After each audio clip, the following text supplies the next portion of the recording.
City of Santa Barbara Historic Landmarks Commission.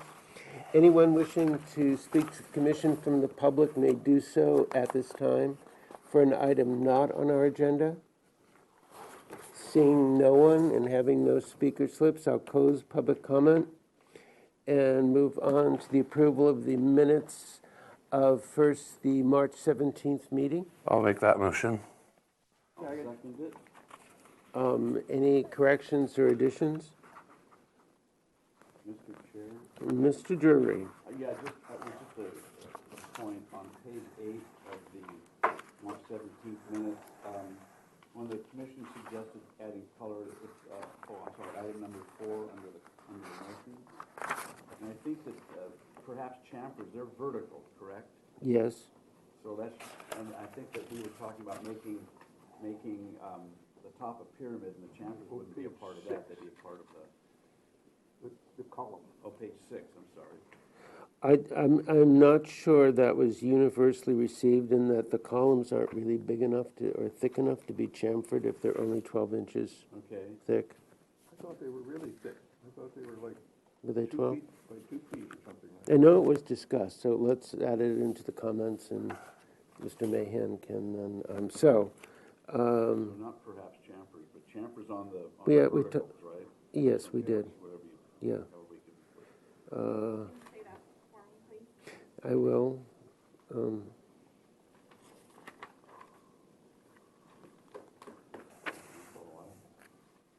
So, Wait a second. Let me get the right one. Yeah, item 6 on page 8, right? Okay.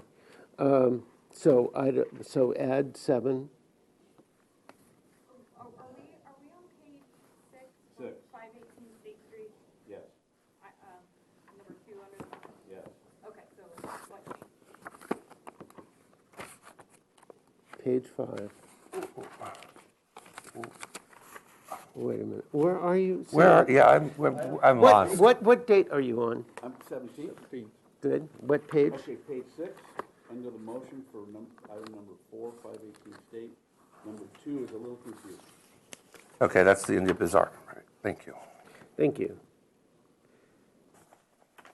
So the chamfers would not be on the top. Add more detail. After add more detail. Perhaps a chamfer.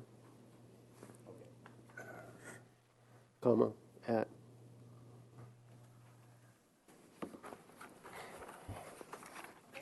Okay, and I have one on page 4.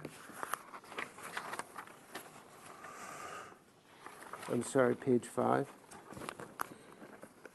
In after the motion and Which item? 3 or 2? item 2.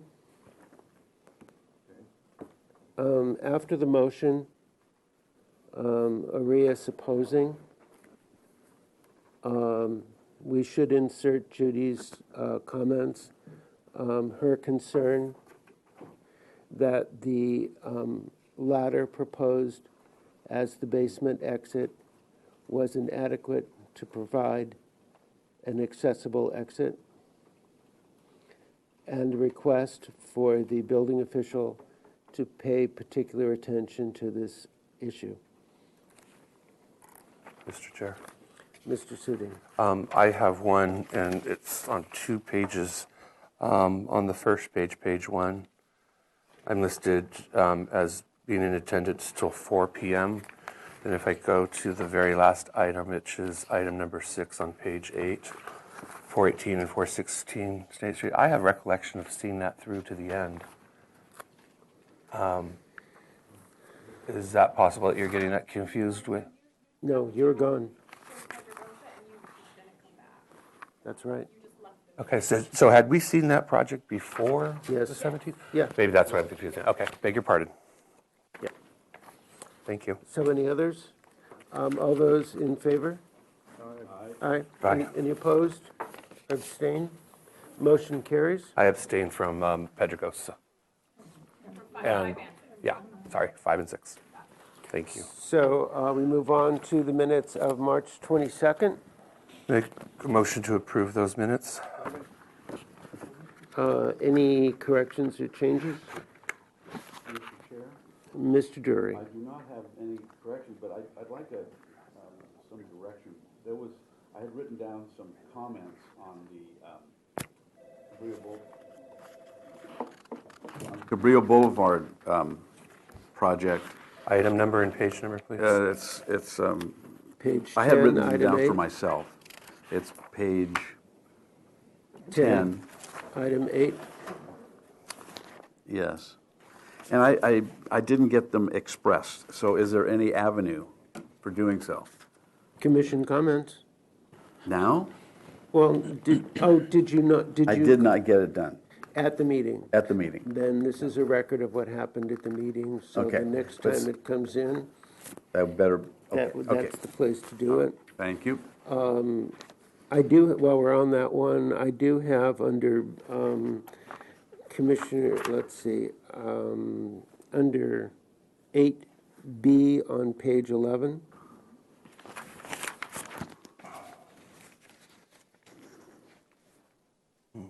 Oh, I guess I'm sorry, it does say it, that we wanted the architecture developed further.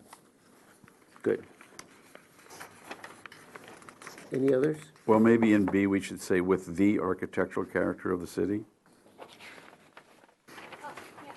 Yes.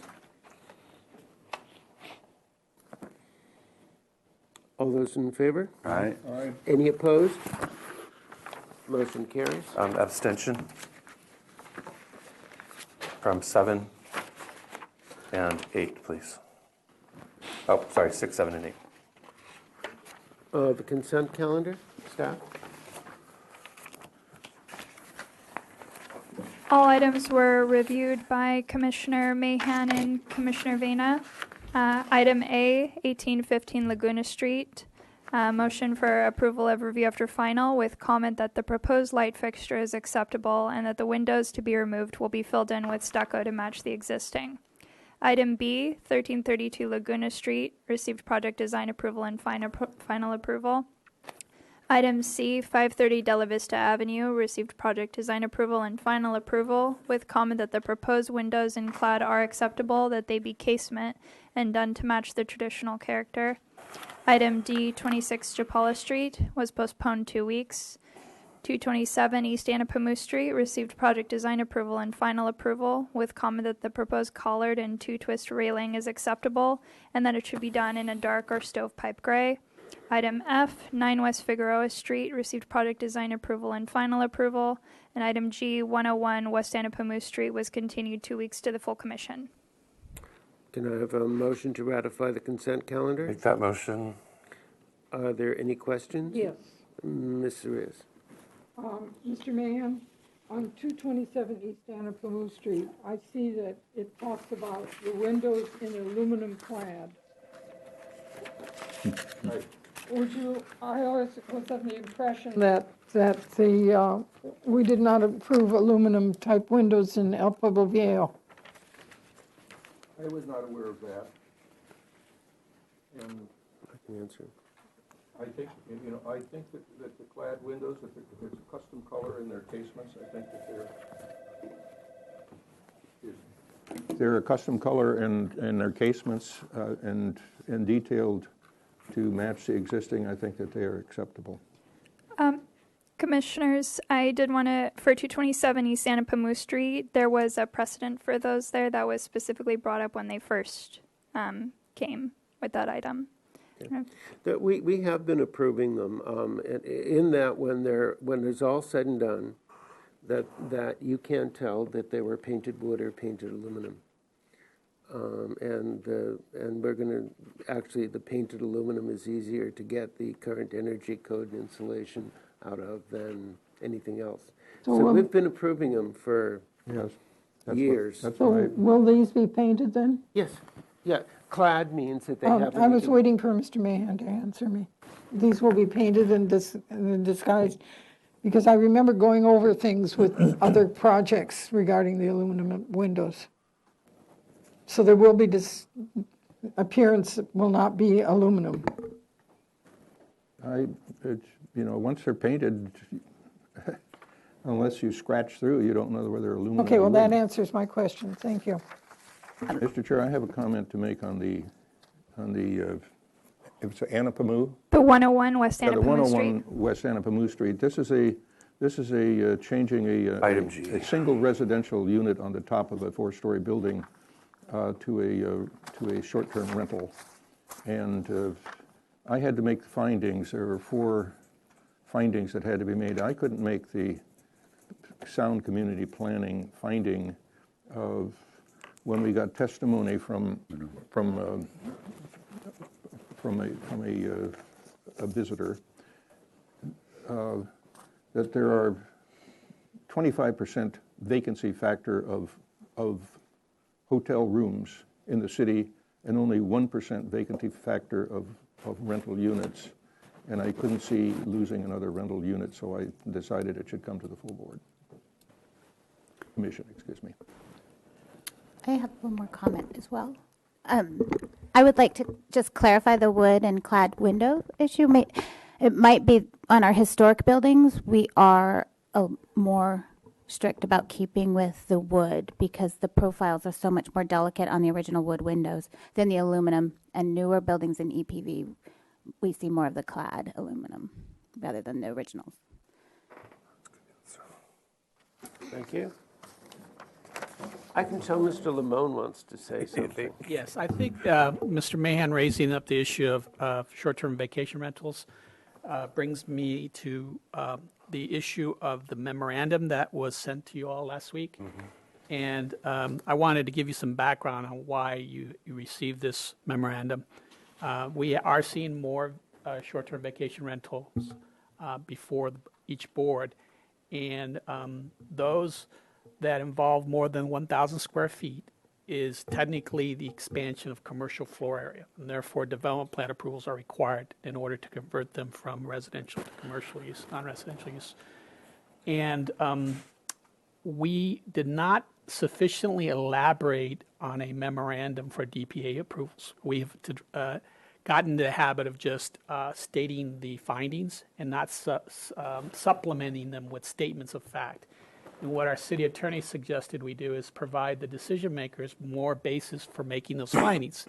Now, obviously, when you listen to public comment, that's fact. You can take that into consideration. And what the city attorney is directing us is the decision makers can approve and deny based on whether you feel comfortable making the findings or not. Now, what I'm going to do for this project that comes back for the next 2 weeks when it's scheduled is have the city planner come in and explain to you specifically why we believe it's acceptable to do these one-unit type of conversions. And there is some counter arguments to the idea of what the city's doing to try to increase housing, yet allow for what's allowed use right now currently. And unless council directs us a policy to tell us not to allow conversions, we are obligated to process applications. So you'll have that discussion in 2 weeks, but I just wanted to clarify that, in fact, this council gave you this direction to make those decisions, and if you can't make a finding, it's appropriate to say, I can't make it, and explain why. Got it? Great. I understand. Everyone? Yes. Got it? Thank you, Commissioner Mahan, for referring that to the full commission. And Thank you. thank you for your enlightenment, Jaime. Thank Commissioners Mahan and Vena for reviewing the consent calendar. Any other questions? Yes, sir. I have a motion. Do I have a second? Second. All those in favor? Aye. Aye. Motion carries. Thank you. Announcements. Mr. Chair, I have an announcement. Mr. Mahan. Last week, I talked to 2 board members from the Trust for Historic Preservation about the fencing, the temporary fencing in front of the De La Guerra house, which personally I believe it diminishes the historic resource. And Zoom in, please.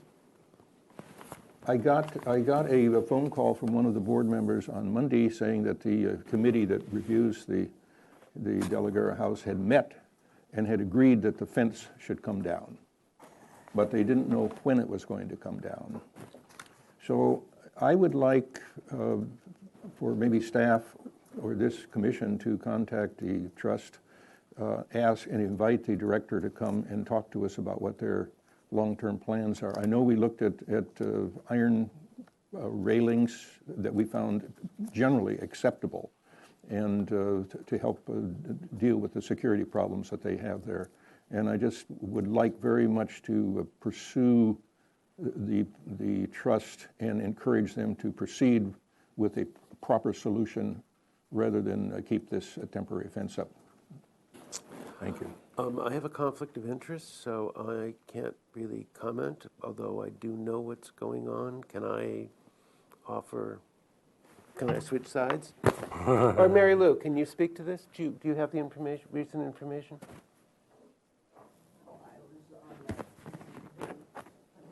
Okay. Or can we talk about this? Can we do this? Short information only.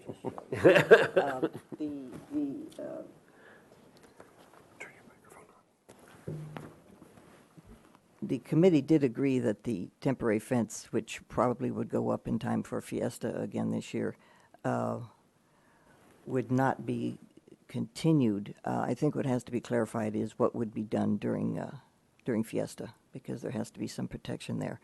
The executive director suggested that we make it a policy that renters for events would decide whether they wanted anything up there, and if they did, that it should be something rented and approved from the usual rental companies. It would not be something that the trust would construct for them, but that we would make the little apertures available for installing something of that sort, because we don't have the funds for any permanent situation. And we still like to have the Adobe's courtyard being open to the Plaza de la Guerra and the enjoyment of the people. Nobody likes the bamboo fence to be up there all the time. Thank you.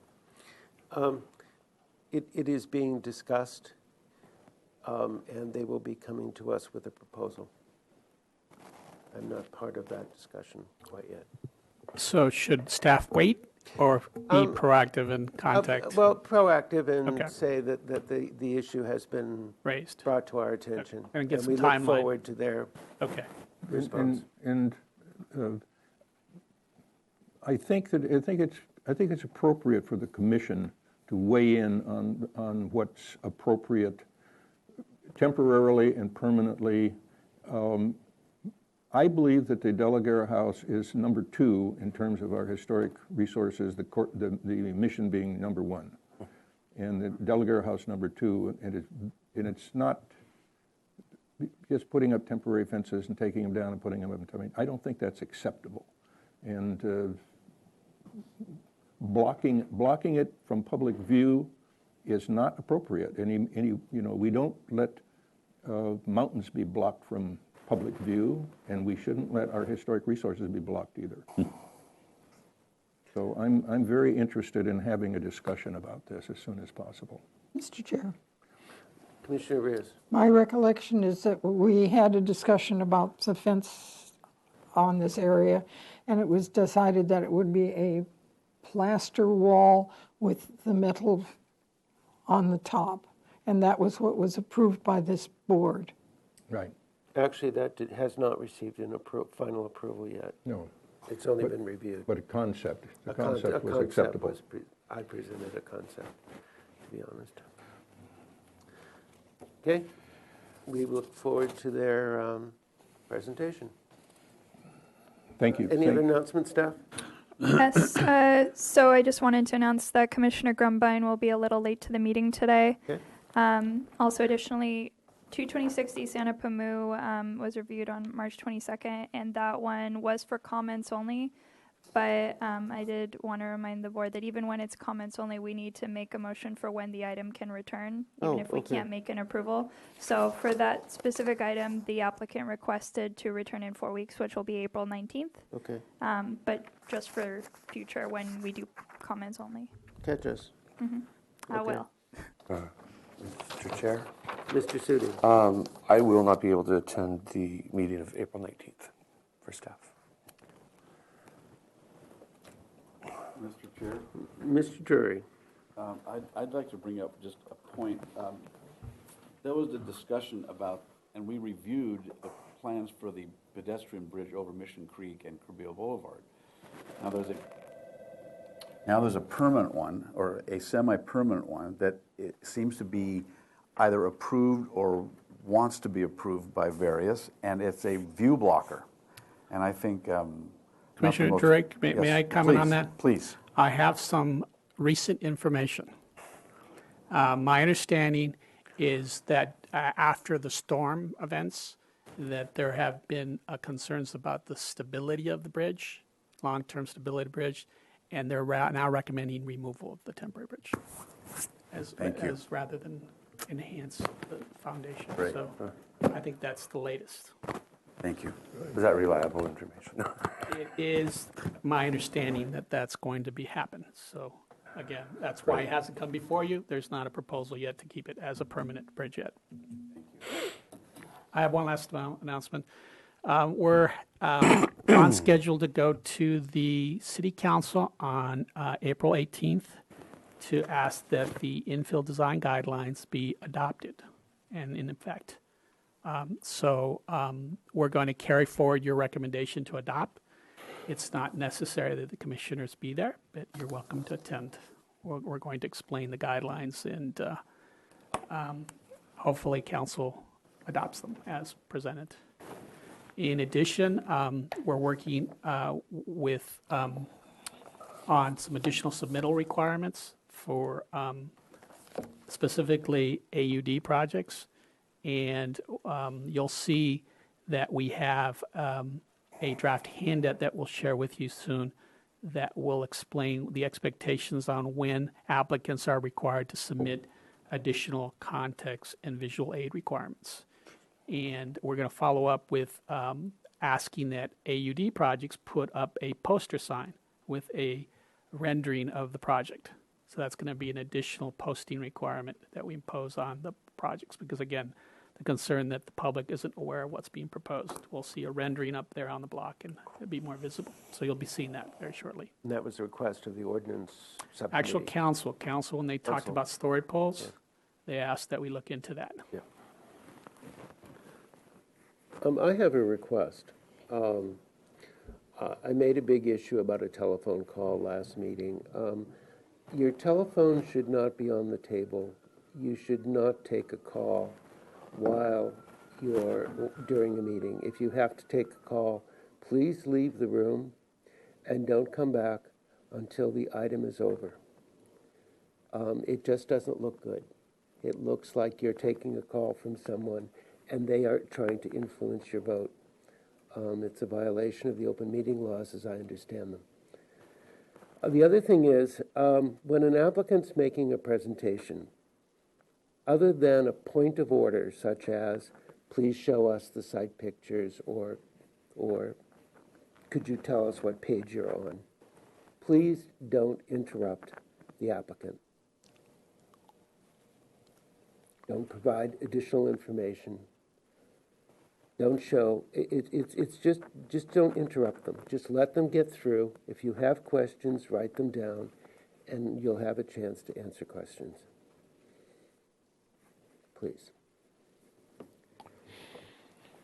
Okay. We done? Yep. We done? Good, bye. Discussion item. Item number 1.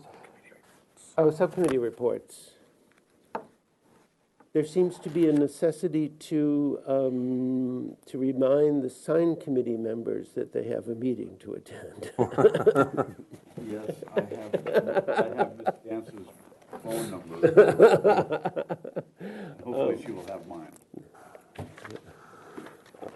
Reminders Well, she are always, certainly had mine. reminders are always nice.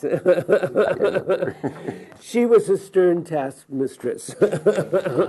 Fortunately, I was dressed and Ready to go, huh? Yeah, I've been there. Wetsuit, so. Yeah, down on the beach. Our first discussion item is amendments to the Historic Structures Ordinance, Chapter 22.22 of the Santa Barbara Municipal Code. Mr. Lamone. Good afternoon. The purpose of this overview today is to try to give the Historic Landmarks Commission an overview of what was discussed at the Ordinance Committee. And there was some confusion based on some of the information that was placed in the report about what type of amendments we're proposing. And one of the purposes of today's meeting, hopefully, is to have you understand that some of the things that were being claimed are not necessarily correct. And I'd like to correct that for the record today. I don't think today is the appropriate time to get into these issues. That's why at the end of this presentation overview of the amendments, I'd like to have the committee, a subcommittee be created and get into the actual ordinance amendments with the HLC. I think it'll work better rather than have full-scale hearings at this commission. It will make more progress that way. So what I'd like to do is walk you through some of the highlights that we're proposing to change and have you understand why we were at the Ordinance Committee before we had discussions with you. And the reason is the Ordinance Committee actually asked for an outline. They asked that we were thinking of reorganizing Chapter 2, and they said, please provide an outline and return to us first. We actually proposed a schedule, and they said once we approve the outline to go forward, you would prepare a draft, and then we would begin discussions with the HLC and make sure you're involved and have public hearings and vet the ordinance itself. So that's why exactly we went back to the Ordinance Committee. As you know, we've been there 5 times over the last 3 years. We've made progress. We actually had post-disaster regulations back in February, so we're going to have a chapter on that. The objectives of the proposed amendments is really to simplify regulations. What we have is we've somewhat overly complicated our chapter. I mean, the demolition review ordinance sort of stuck a lot of information in the chapter, and what we feel is that there's ways to simplify and actually delete sections that are no longer applicable. And again, we're not proposing to do this behind the scenes. We're going to be very open and walk through any type of changes and explain why we feel they're not necessary. Also, it's important to have the public feel like they understand the ordinances. If it's complicated for us to interpret, it's going to be very complicated for the public. And so we're really striving towards trying to simplify and make it readable. One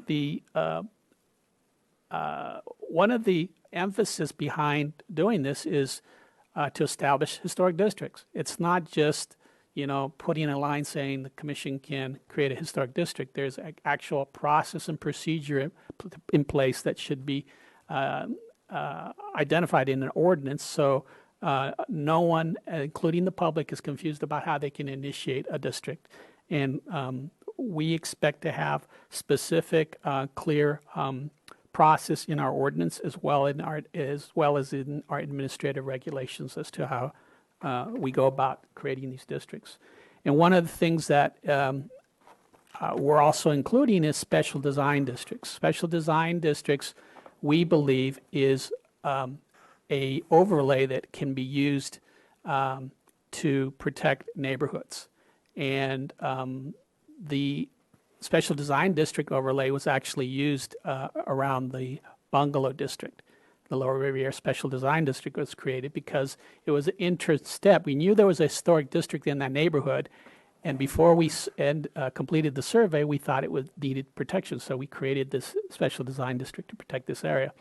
Now we're going to engage into discussions about what happens when we actually create the historic district. What happens to that buffer area? And the ordinance would spell out how we go about those steps.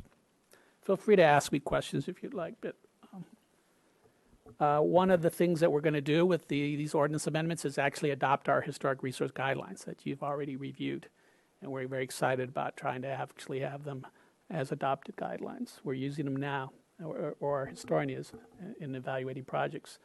Well, this is one I wanted to talk to you today about is There actually has been a problem with the fact that our commission is not full-staffed.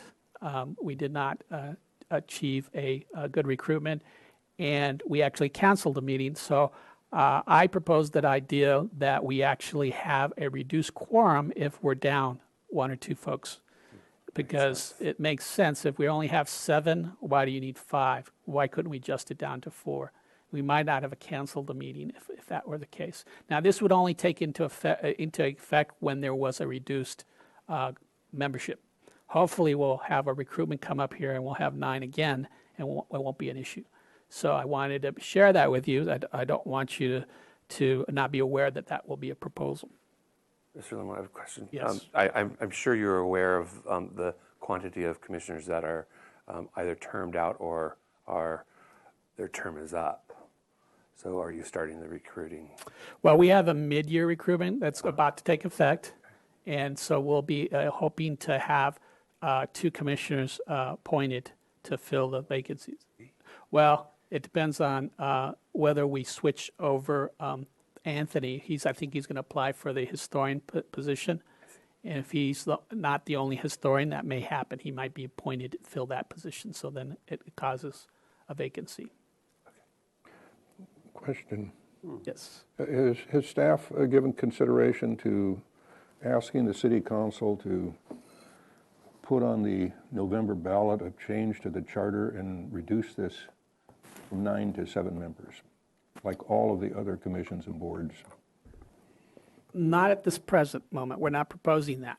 I don't think in the past that's been supported, but certainly I think I asked when we changed the ABR to 7, and there wasn't support at the time to change it, so I didn't pursue it. In my estimations, 7 is certainly appropriate size. It works for Planning Commission, it works for the ABR, it works for the Harbor Commission, the Airport Commission. We've been doing quite well with 7 members, and I think the meetings move along a little quicker. It's better for the applicants. I think there's a lot of reasons for City Council at least to give this some consideration. Well, why don't we bring that up in our discussions? Okay. And certainly that could be an additional recommendation we move forward with these ordinance amendments. Okay. Let's move forward on this. Keep switching the wrong thing. So the big change will now be we're going to divide 2222 into 4 separate chapters. And what's important to recognize is that the chapters will help identify the topic areas for the public to find information. And what was interesting about our current chapter is that really we don't have a Historic Landmarks Commission chapter. We have an ABR chapter, we have a Single Family Design Board chapter, we've never had a HLC chapter. The HLC sort of been wrapped within the EPV. It's been connected to that. And so we feel it's important that we try to isolate that, your purview authority in that. They're all going to be related. They're going to be back-to-back chapters, so I think they'll work pretty well.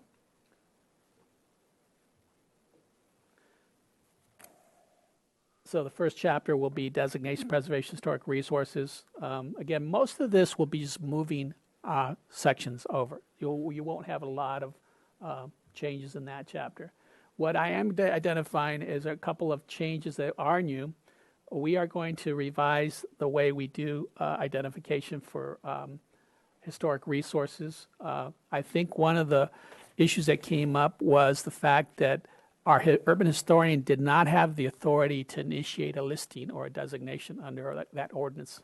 And that was just a failure for us to realize that that could come forward as a result of her investigations and her research. So we're going to add that.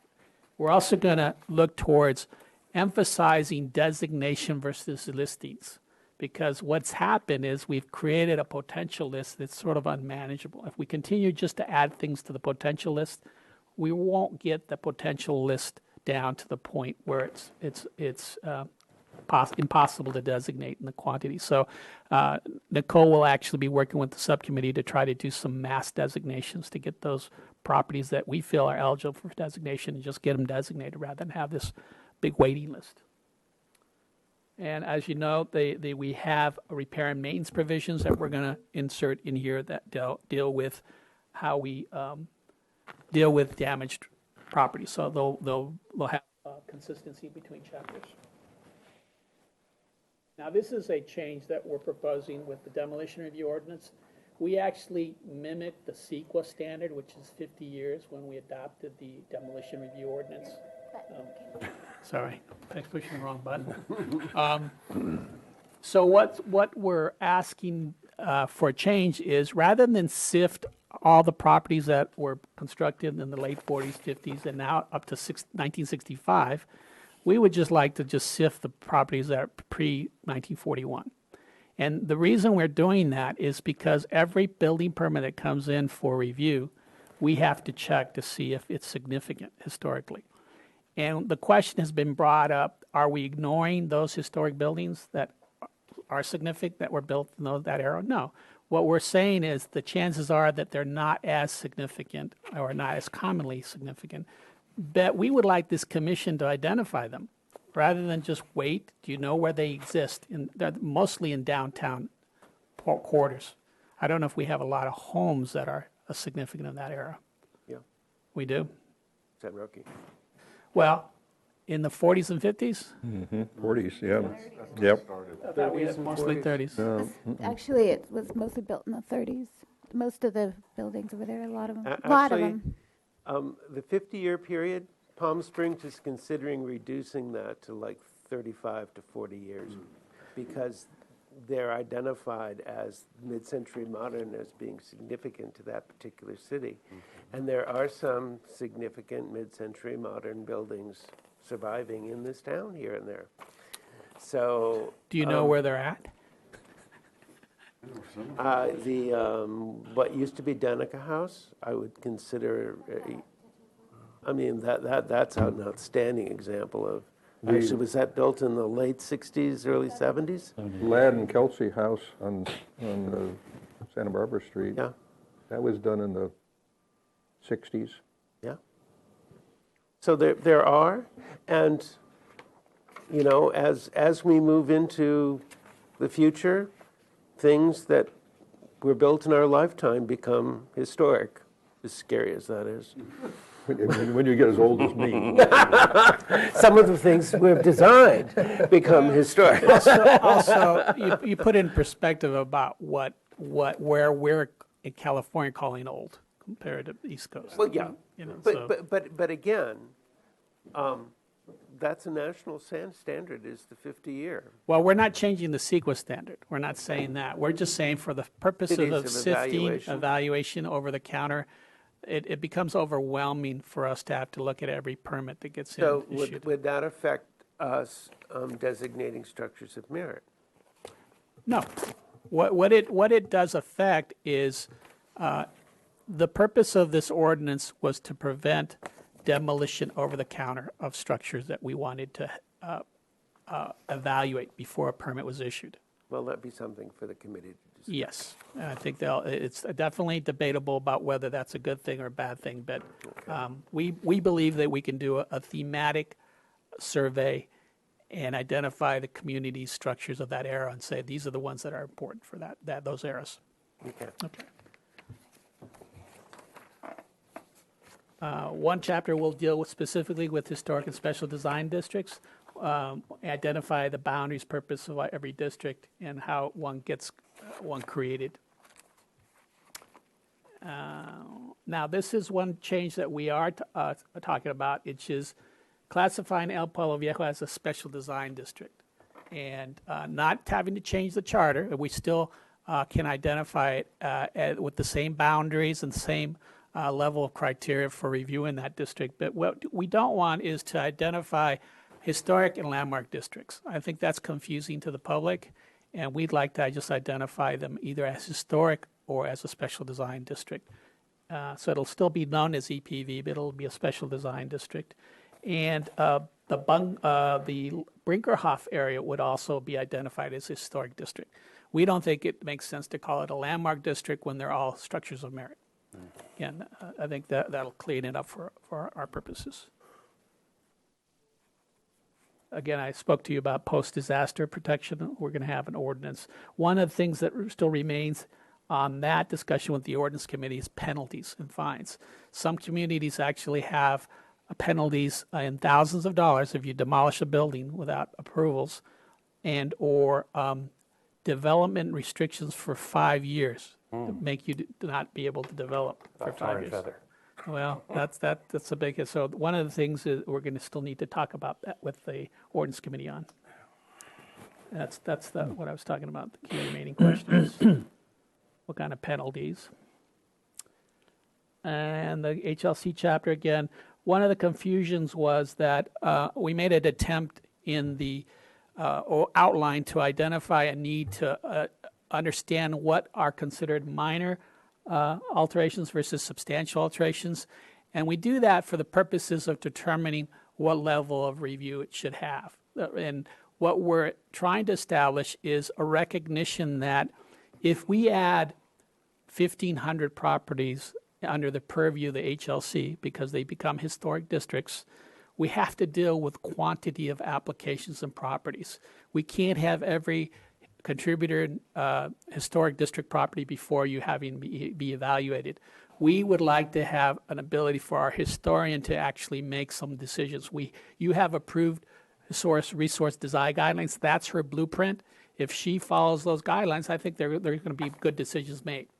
She also has the ability to forward any alteration that she feels doesn't comply to either she believes it's a substantial alteration or it's affecting a character defining element, or she feels uncomfortable approving it. So, and what we're going to do also is create a certificate of appropriateness, which is consistent with other communities that document under what conditions the approval was granted. So we can actually have a piece of paper and a homeowner go away and say, I was approved to do this, and record that approval. So we can document. If you call into question an approval of staff, we would have a basis of why we granted approval and what was given approval to document that. And some alterations won't require a building permit. So we want to be able to foster an ability for homeowners to come in and not necessarily be, feed or to give more of a feedback on alterations before they occur. We think that's a positive thing. And again, we would have to have some discussion about what type of exterior changes the city wants to look at. Is it every exterior change? I don't think we can apply that level of standard to all historic districts, but we'll have that discussion. Every color paint change, every small fence, every landscape change, every garage door? I mean, what exactly, every lit fixture change? We'd like to make sure we understand that, so we convey these rules to the homeowners. And we have to change Chapter 22, ABR chapter and Single Family Design Board chapter to address review authority in these special design districts. So it's very clear who has authority. And we actually had 2 parcels added to EPV Part 2 due to the annexation around the museum properties. We have 2 parcels that are going to be added because the city annexed them. So we're going to change the EPV map to include those 2 parcels. Okay, so the Ordinance Committee did actually concur with staff's approach and gave us the go-ahead to draft the chapters as reorganized. They did agreed that there should be a subcommittee and that we should hold public hearings. And they asked that the ABR consider appointing an ad hoc subcommittee and possibly include members of local preservation groups. And that's what's before you today for possible consideration of exactly how large this subcommittee should be and how we invite the public to participate. That's what I'm asking today for you to consider. Are nominations open? Well, let's talk about the size, if you'd like, first, and then I would like to have it manageable and not be too large. Do you have any questions? Hopefully I think it's all pretty clear. Do we want to see who wants to be on from HLC? Start there. I definitely would like to be. Mr. Chair, Ms. Arias? I would like to serve on that committee. Okay. I agree. I think you should. Yes, Mr. May? I agree. Well, we're getting an awful lot of people on it. Well, we need 3. You've got 3 right there. No, it's Judy, and I was supporting Judy and Bill. Oh, okay, I'll go. Good. Yes. So we have the 3 commissioners. Okay.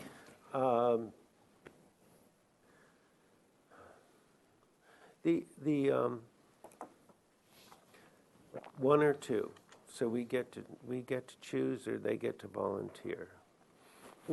we can ask, I know Mary Lou was there at the ordinance committee meeting and suggested that the trust be involved and participate. And we definitely are going to share the drafts with these groups. I mean, I would support Mary Lou's appointment to this committee and that her long history of both being a city staff person, sort of like writing the original ordinances, and her current involvement in many of almost all of the groups, are you not? So that's one. Shall we contact her and see if she's interested? I don't see her shaking her head no. Okay. Mr. Chair. But then who else? Mr. Chair. Mr. Suding. Mr. Lemon, have you talked to other? No, So you haven't talked to Pearl Chase Society? No, I or have not. anything? I wanted to get direction from your group before I contact Okay. any organization. I would suggest somebody from the Pearl Chase group, but that's one group that.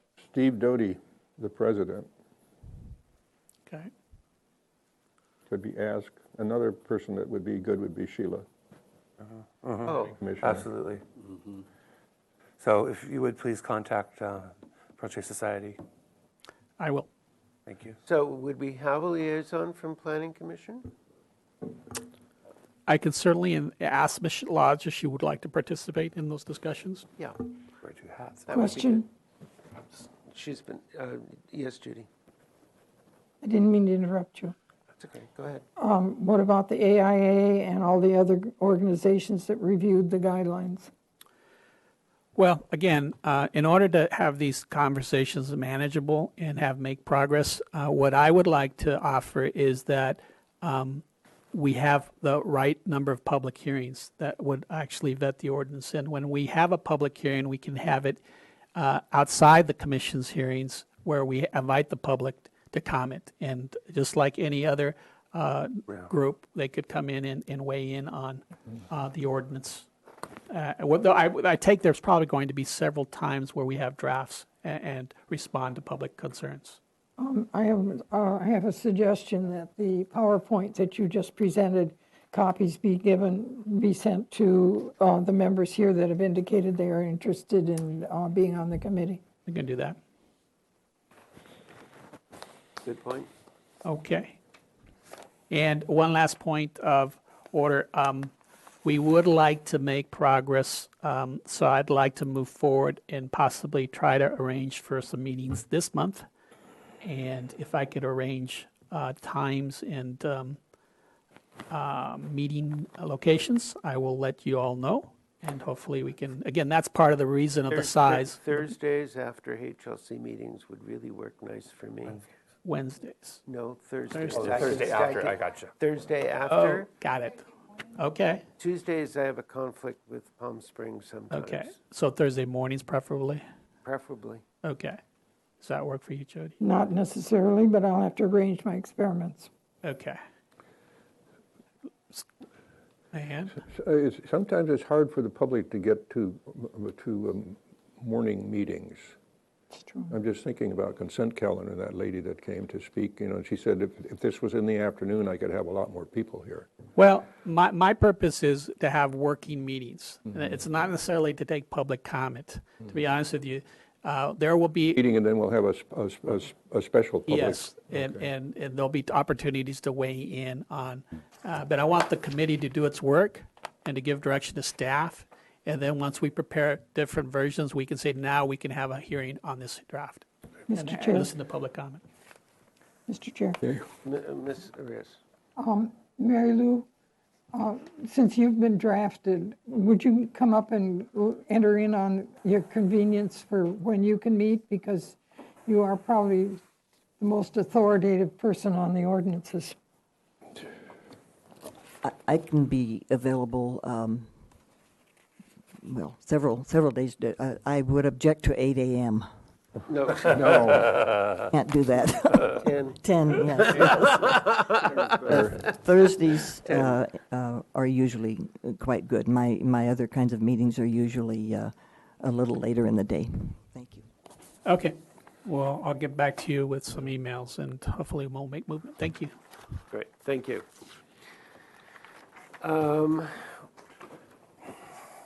Item 2. Item 2, miscellaneous action item, resolution of intention for 901 North Milpas Street.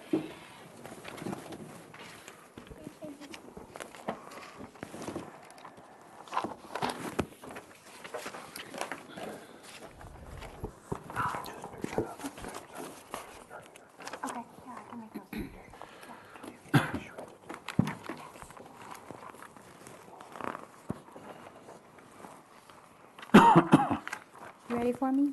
I sure am. Okay. I think I am. Thank you.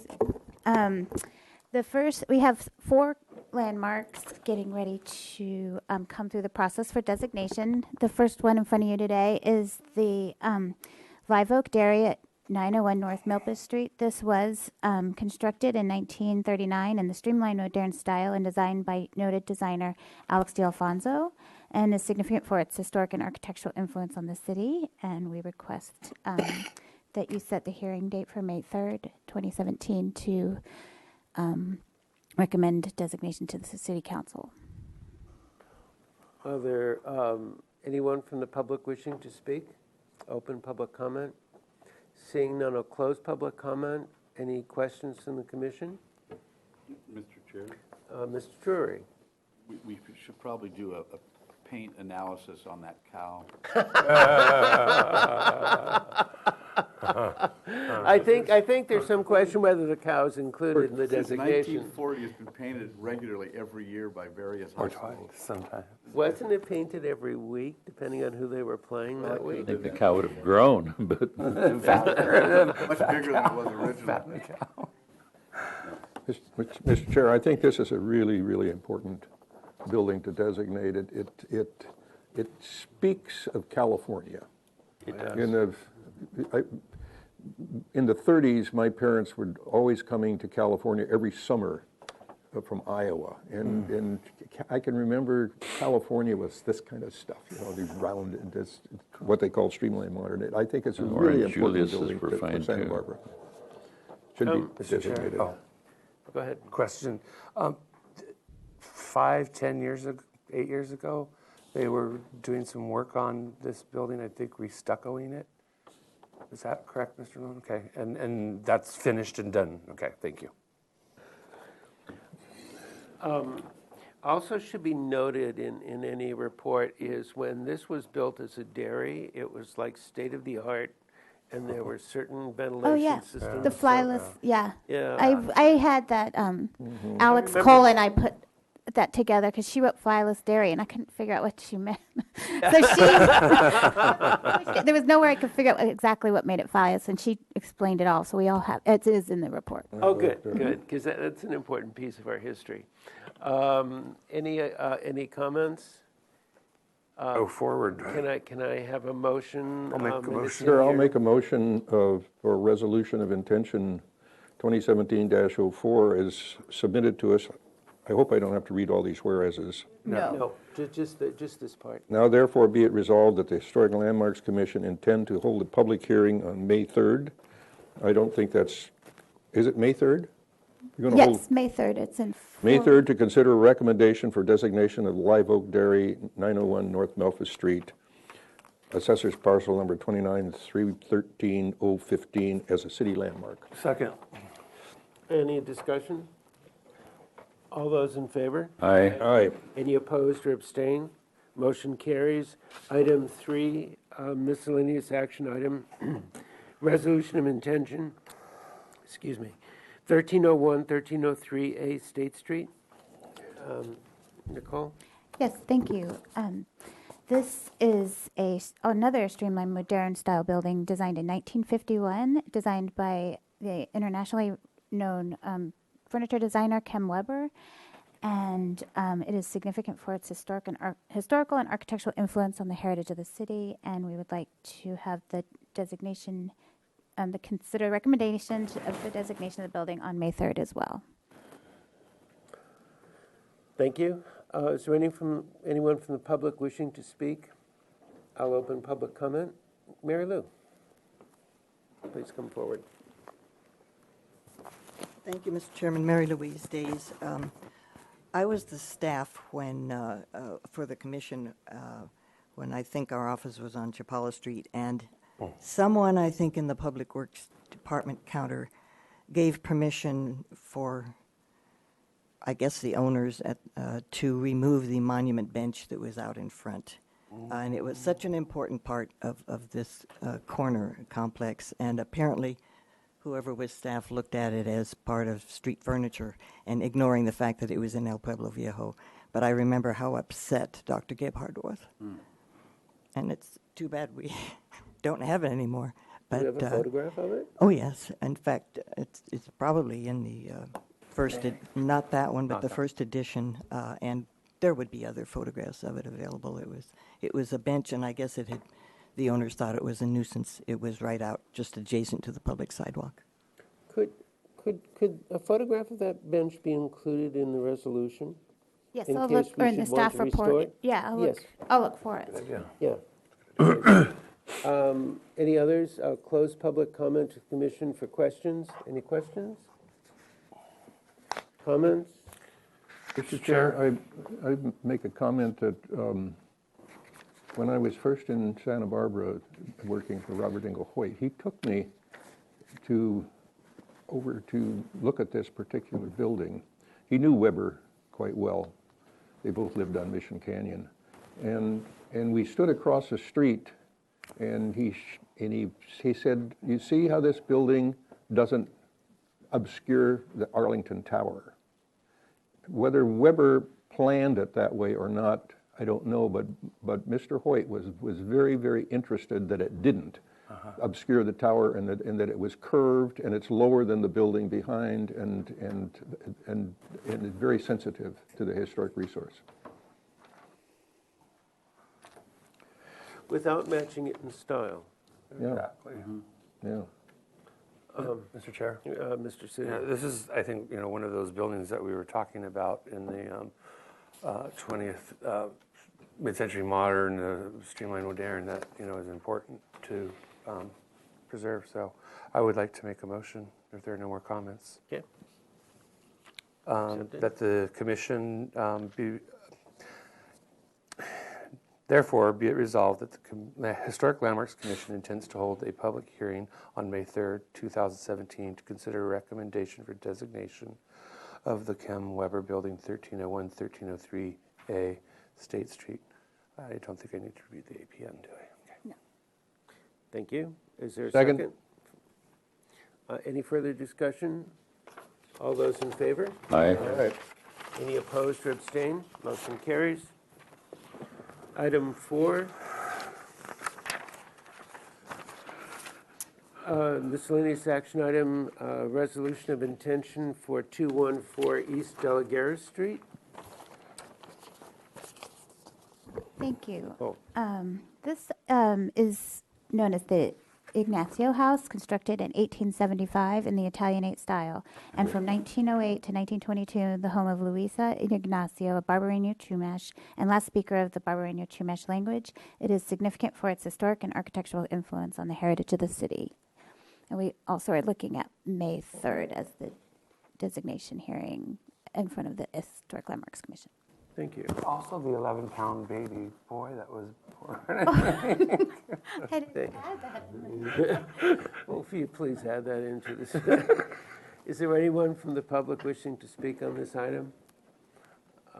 Actually, we've had numerous people from the public wishing to speak on this item when it came to us as an application, and they will be thrilled to see that we are proceeding. Closed public comment. Any questions from the commission? Seeing none, any comments? Can I have a motion, please? Mr. Chair, Mr. Suding. I will make that motion. Therefore, be it resolved that the Historic Landmarks Commission intends to hold a public hearing on May 3rd, 2017 to consider a recommendation for designation of the Ignacio House, 214 East De La Guerra Street. Can I have a second? Second. I heard Drury. Any questions? Any further discussion? All those in favor? Aye. Aye. Any opposed or abstain? Motion carries. I have an announcement. I have to step down on item 8. because I represent an adjacent owner Oh, recently, and so I hope Mr. Grumbine gets here by then. he is, he just walked in. He's just arrived. There you are. You heard me calling. Good. I was waiting for a dramatic moment. That was Mr. Chair. it. Mr. Suding.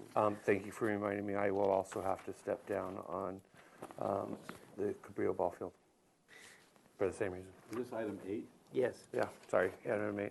it's across the street from a property we represent. Item 5, 600 Olive Street, miscellaneous action item, adoption of a resolution of intention. Nicole?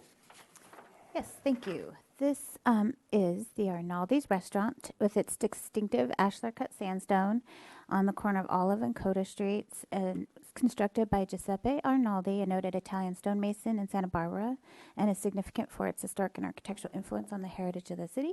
And we would like to also hold the hearing on May 3rd as our fourth landmark to come forward in that group. Thank you. Anyone from the public wishing to speak?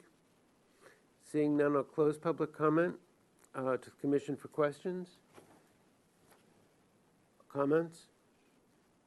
Can I have a Mr. motion? Chair, I will make that motion. Therefore, be it resolved that the Historic Landmarks Commission intends to hold a public hearing on May 3rd, 2017 to consider a recommendation for designation of the Arnoldi's Restaurant, 600 Olive Street.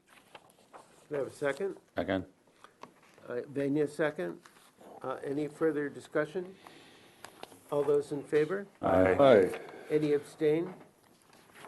Motion carries.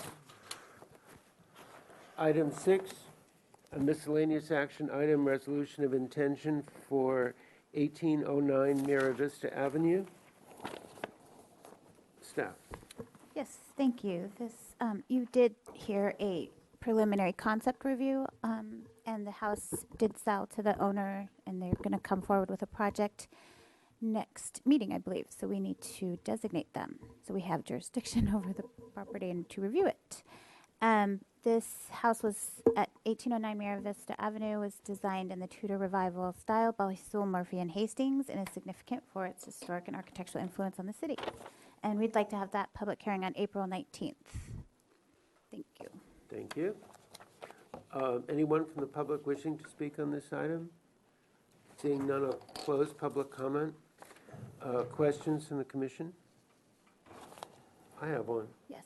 Will the site be included?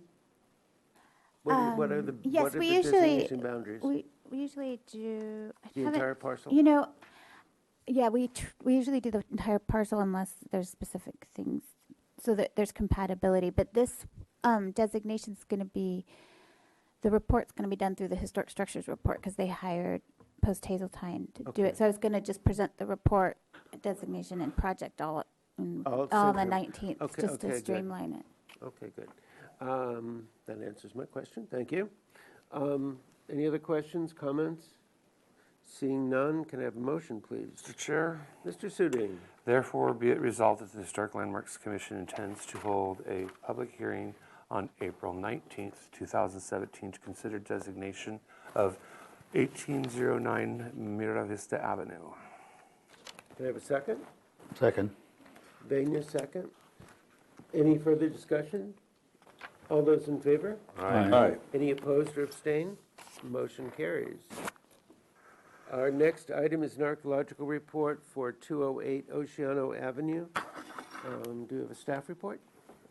Dr. Glassau has reviewed the report and concluded that the archaeological investigation supports the report's conclusions and recommendations that the standard condition regarding the discovery of unanticipated archaeological resources should apply. Thank you. I'll open public comment. Is there any public comment? Seeing none, I'll close public comment to the commission for questions. Are there any questions? Judy, do you have any questions? I'm sorry. Do you have any questions? No, I didn't have my hand up. No, but you usually have a question. You usually pay close attention to these. I'm just looking to you for questions. I have comments, but I don't have questions. Okay, good. Seeing no questions, move on to comments, then Ms. Reyes. I'm looking at the plans of the, excuse me. And looking at the plans that are proposed, is the applicant here? The applicant is not here. This is not an item that will come before HLC. It's actually an ABR project. I'm familiar with the project, if you have a question Yeah, about the no, I project. don't have any questions, I just have a comment. In looking at the project and the proposed landscape plan, it's a plus, Yes, a big plus. the frontage. Yeah, Yes. it's really with all due respect, a Los Angeles box. And the landscaping is going to make a big difference to improve the appearance in the neighborhood. Also putting a sidewalk in place. Yeah, and so if the comments are going to the ABR, I would certainly like to put that forth as being a real plus. Okay, any others? Okay, could I have a motion for acceptance of the report? Make a motion to accept the report as reviewed by Dr. Glossow. I'll second that. In the discussion, can we forward our support of the landscape to the ABR? I'm fine with that. Mr. Mahan? Yes. All those in favor? Aye. Any opposed or abstain? Motion carries. You want to take a break now, or you want to just have... Actually, what's commission, do you want a break right now, or? So, a 5-minute break, and Mr. Mahan, would you resume the meeting and do the chair for us, please? Okay. And when they hear it too, I can't control my dancing heels to save my soul. Weary blues can't get into my shoes because my shoes refuse to ever grow weary. I keep cheerful on an earful of music sweet, 'cause I've got those happy ba-da-da-da-da.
like a star shining from afar, remain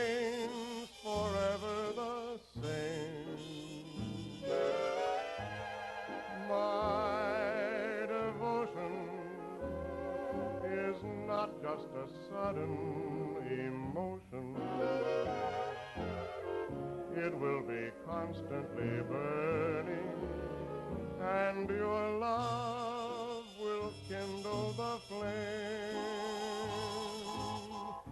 What a sweet beginning to the dream I planned. I'm content to be your slave, your wish is my command, and this sensation was never a mere fascination. Here in my heart one sweet day it started, then with time it grew,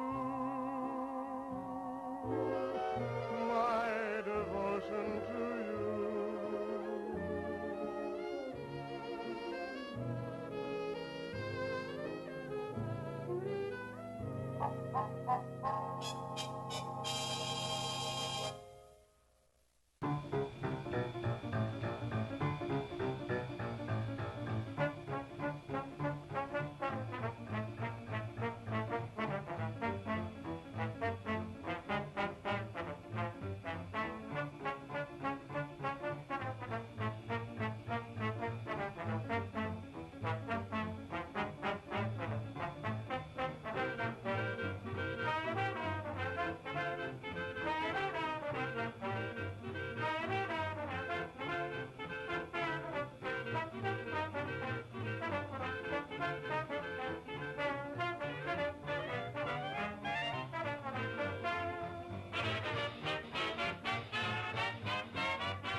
We need one more here.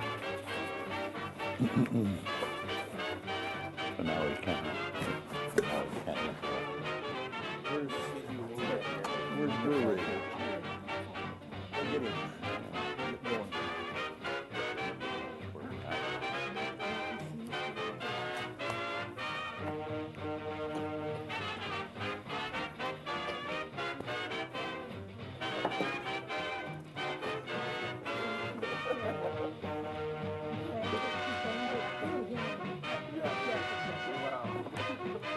I'll wake you up.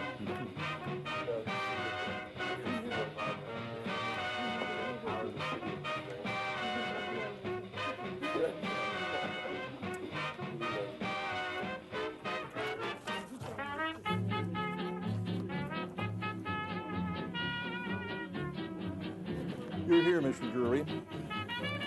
Okay, we can get going then.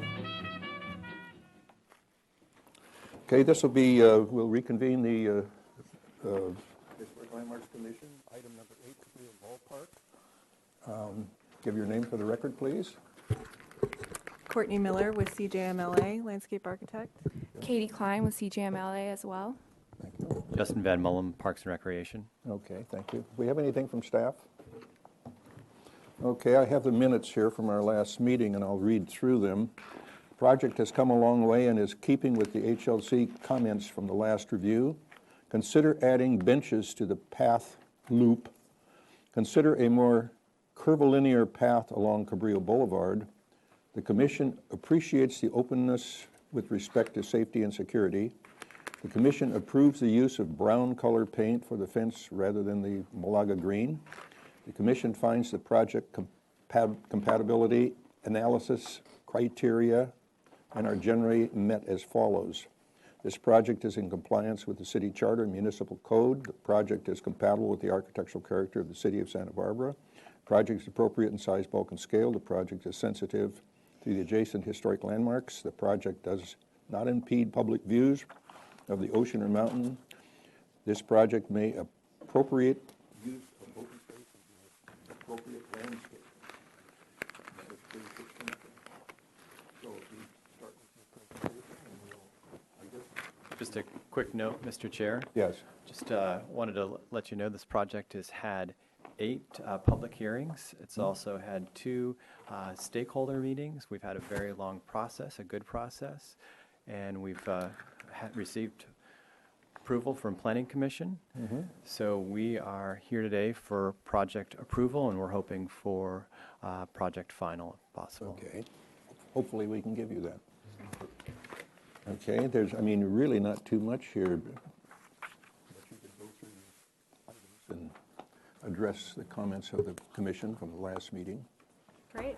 Mr. Chair, members of the board, as Justin said, the last time we were here, we were still in concept. So what we have for you today is a full set of construction documents, including civil, lighting, and irrigation, as well as planting and hardscape. So there's a lot to get through, but what I'd like to do is just focus first on the 2 comments from the last meeting, and then walk you through the plans.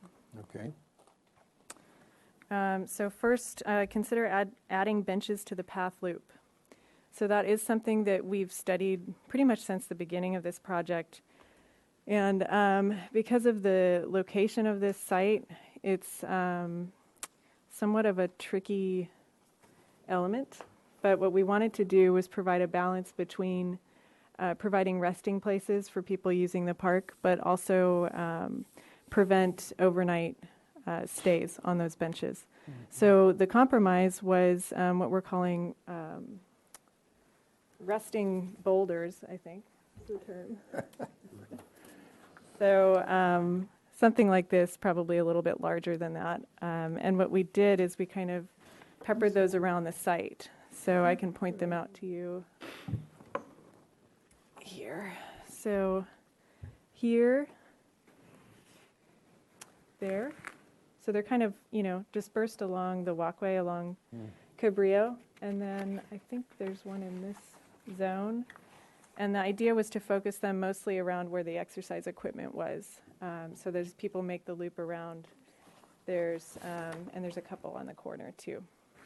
Okay. And the idea was really to help meld that element in with the landscape and have it be a more passive element rather than a built bench.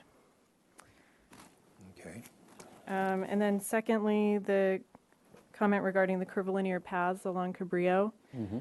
So again, this is something that we've studied since the beginning of the project, and because of the budget constraints for this project, what we're dealing with is a series of existing sidewalks.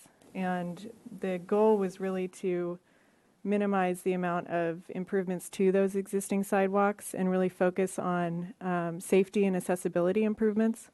So we haven't touched those perimeter walkways essentially, except for in a couple places where we had things like trip hazards and slope issues. So here we have a new portion along here and there.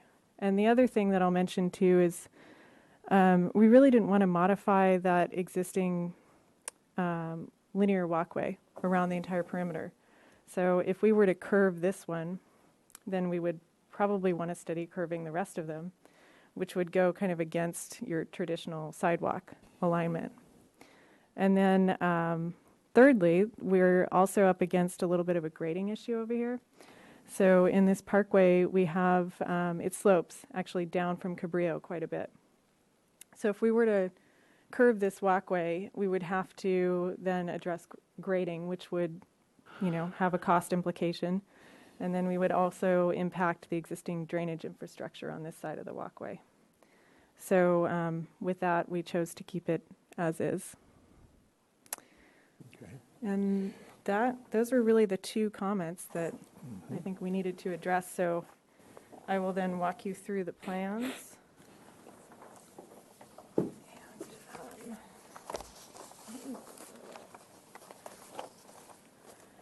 And so we'll try to go quickly because I know you have a long agenda and there's a lot to cover. So I will say that the entire scope of the project has not changed since the last time you saw it. So you can see behind me we have the color plan up, and that's exactly as you saw at the last meeting.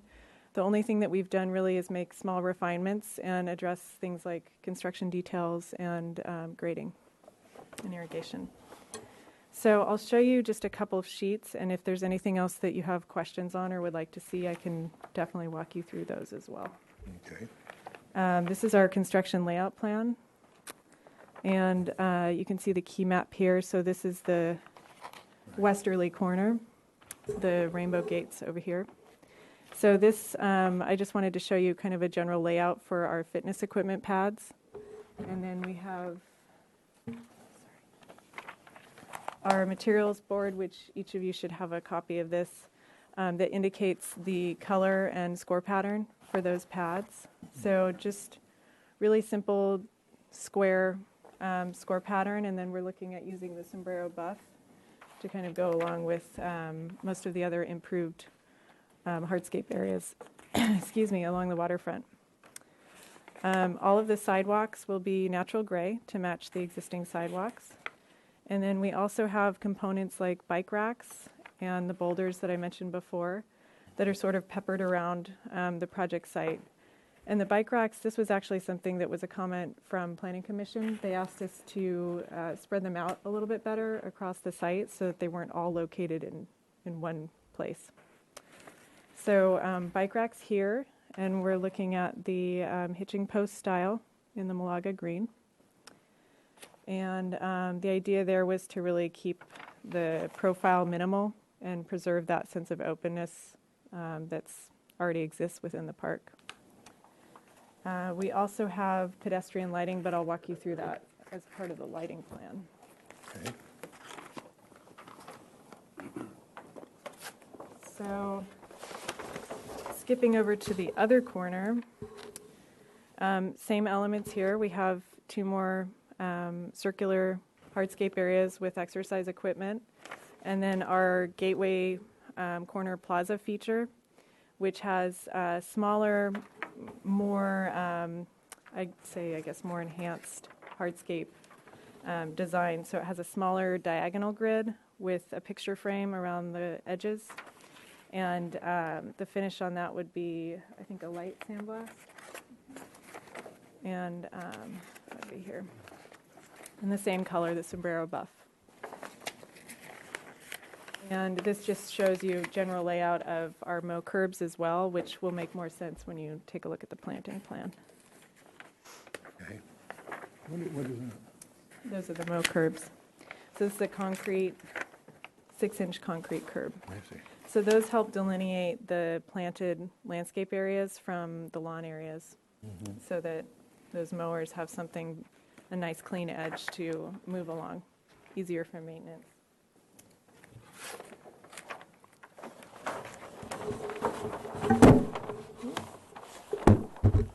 Okay, so this is our northerly corner, and this plan might be a little difficult to read because it's in black and white. So we highlighted a smaller version here for you, just so you can understand what's happening with the fencing, because this is an existing ball field. We have some existing fencing and some new that we're proposing. So I'll just walk you through here. The camera's got it. So, so the turquoise here is a new retaining wall that's very low. I'll show you the detail for that. And on top of that retaining wall is a 6-foot wrought iron fence, which I'll show you the detail for as well. That's in the tan color that you mentioned in the minutes. And that dies into the existing restroom building here. And then it picks up back on the other side minus the retaining wall component. So this is wrought iron all the way through everywhere you see the purple color. The pink is new chain link 6 foot high, and that's black vinyl coated, which is an upgrade from most of the other parks that you see around town. And the yellow is 8 foot chain link, there and there. Is there? Is there a question? Yeah. Excuse me, Chair. Those are not on the smaller plans, is that correct? Correct. This is something we just brought to the meeting for your benefit. So if you don't mind, you could come up and I could walk you through I it. didn't know that. Sorry about that. Because the plans are black and white, so it's a little easier to read this way. Maybe we could get it more into the center of the television. It would be better, but the colors don't show up very well, do they? They're just too thin. Yeah, a little bit. The yellow and pink. Come and stand behind me and then you can see it. So you can see, I'll walk you through again. So the turquoise here, this is wrought iron on top of a really low concrete retaining wall. And that's been pulled away from the back of sidewalk. You might recall that right now the existing condition is a chain link fence that's right behind the sidewalk, and the sidewalk's pretty narrow. So the idea was to widen that sidewalk, pull the fence back, and help pedestrian safety along this whole corridor. On the other side of the restroom building, we have wrought iron as well, the whole way through, and that's the purple color here, and that's 6 foot tall. And the details for those I'll show you on the next sheets, and you have those in your smaller sets. And the details do match what's currently at Chase Palm Park. So that's that smaller image in your packet. So this is the detail for the fence. That's a photo of what's at Chase Palm. So it's exactly the same. And in that tannish, forget the name, it has a funny name, color. Brown. Monterey Cliffs color. And then the pink and yellow are chain link existing or proposed? The only thing existing is the dash. Okay, so the dashed green is existing chain link. That's the backstop, so we're not changing that. The pink is 6 foot tall chain link, black vinyl coated. The yellow is 8 foot chain link, black vinyl coated. This is where the teams sit, right? Yep. Yeah. Yep, and bleachers are here and here. This is the little dugout area, correct. So, you know, it's regulation height and same thing with the fencing material. Right. And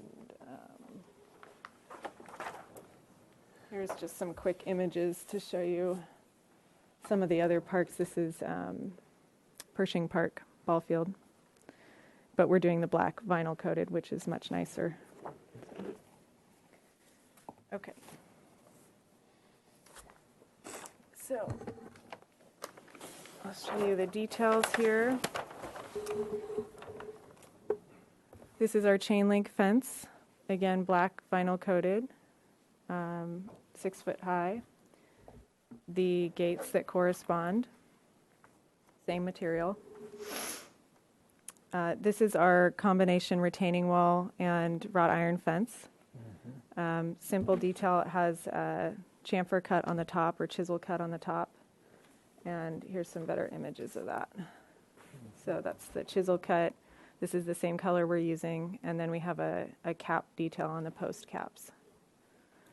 And the retaining wall portion would just be a standard gray poured in place concrete. We also have a new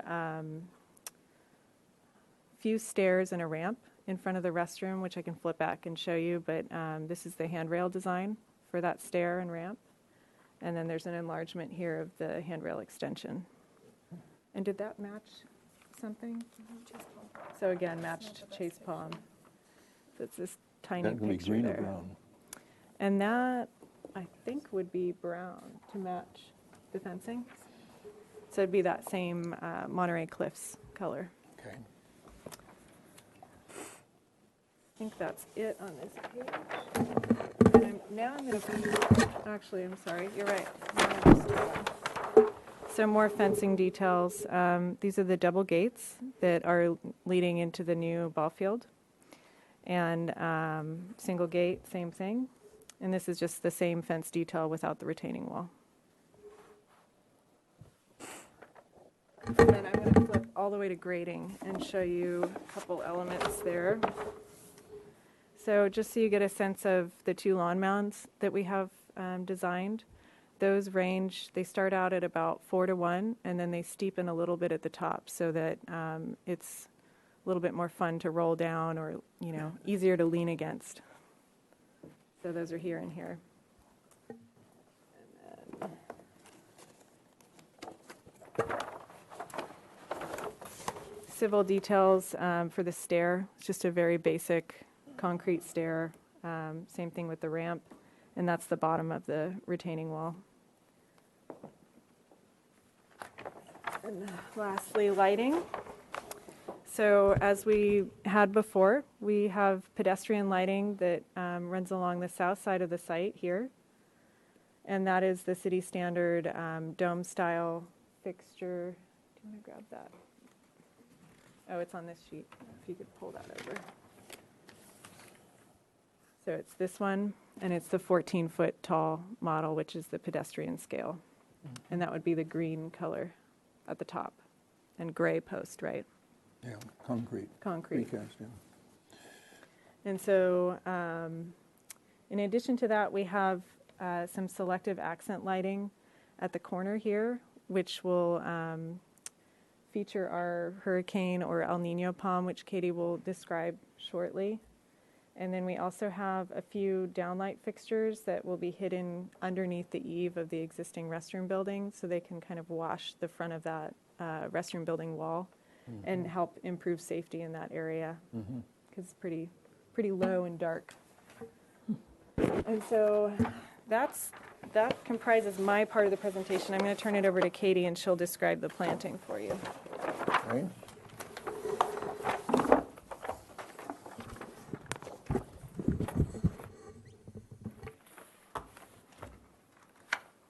So you should have the plant palette imagery.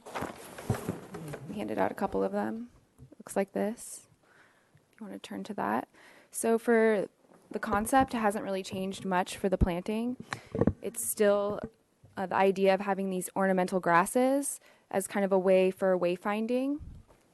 And also addresses the comment about the pathway, because it makes it more of a curvilinear, organic, natural shape of grasses. The size of the grasses will be around 18 inches, max to 36 inches, and we chose those based on the most maintenance-friendly, low water, and attractive-looking grasses. And the idea behind the grasses was to also represent the movement of waves. Since we're right here next to the beach, that whole idea of movement, it's a workout area. So the grasses will really provide that extra element that makes it special to move through the space. And a lot of the grasses are also chosen to be evergreen too, so they'll look good most of the year.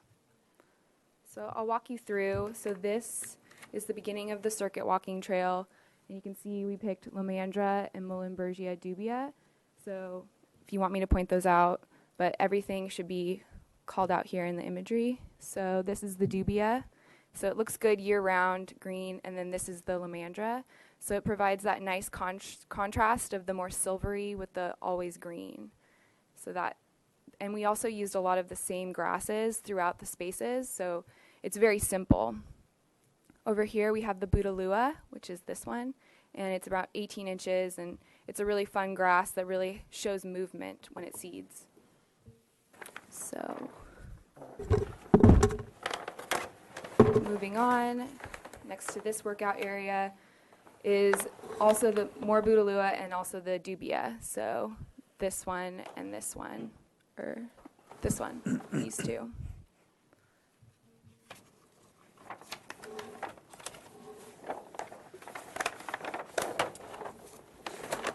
And then in this area, it's also the dubia and the Lomandra again. So it alternates. And then this corner is really special because this is where all the palms are. So you can see now the 6-inch mow curb with the grasses, And this is the Lomandra nyala, which is a larger bluegrass right here.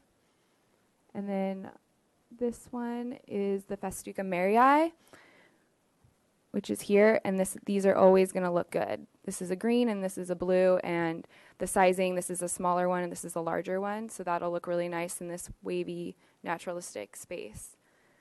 And then, so this corner is really important because this is the Milpas Cabrillo entrance. So to go along with what was planned originally for Cabrillo Boulevard, we're keeping all the palms in this area and we're also adding more. So since this is black and white, we also have another exhibit here to show more of the color, so you can really get the idea of the grasses as well as the palms that we're adding. And I've also done a quick sketch so you can kind of see what's new in this corner with the palms. So we have a lot of existing Mexican fan palms. So these black right here are the existing Mexicans. And we have an existing Phoenix canariensis here that we're also keeping. And so what we're doing is we're adding three new Phoenix dactylifera, are the red, and then also 3 new Mexican fan palms. So this area is really going to have a nice entrance. And then also on either side of the entry, we're having agave weberi, which is a larger blue agave that is not spiky, so it's safe, but really gives you that sense of entry to this whole space. And then our special specimen palm here is the hurricane palm. And you can see it kind of in here. And so we're exploring donations at this time, but this will really be a special specimen for this entry corner of the entry of the park. And then the entrance over here, this kind of shows the offsite as well, so that's another reason why we did this exhibit. It's the same idea with the grasses all along here at the entrance. And that's something I forgot to mention is your packet includes both on-site and off-site improvements. So that's why you have 2 different size sets of plans. We're happy to walk you through the off-site set as well. They're underneath this set of plans, but it's sort of a continuation of what you see in the on-site improvements, but it is part of what you're approving today. So we can do that if you like. And I also want to mention that there's no backflows to screen on this property because we are doing recycled water. So there's nothing to be screened. There is an electric box here that we're screening with grasses and the agave. So I'll move on to the last sheet of planting. So this is the restroom area, and in this area you're seeing more of the traditional Santa Barbara plants. We have agaves, aloes, senecio, and we have some pygmy date palms in here. And it's very much the similar. We have some grasses in here as well, just the aloes here, senecio, and then your typical agave attenuata here. And the palms too. And then this is the pygmy date palm. Okay. Very good. And then I might as well mention also for the ballpark, we're still studying with the city what kind of turf we want to use, but we're thinking the GN1 Bermuda grass, which is very common and low water using and does well in this area, but we're still studying that. And we can show you the offsite now as well if you'd like to see the planting. What is the offsite? Along Basically just the perimeter along Cabrillo, Milpas, and Calle Puerto Vallarta. And a lot of it is just staying the same. We're just upgrading the irrigation. And the planting along Milpas is also going to have some bioinfiltration in there. So we have the carex and then the same type of grasses that we usually use, juncus and Muhlenbergia rigens, the deer grass. Why don't we just flip through planting really quick.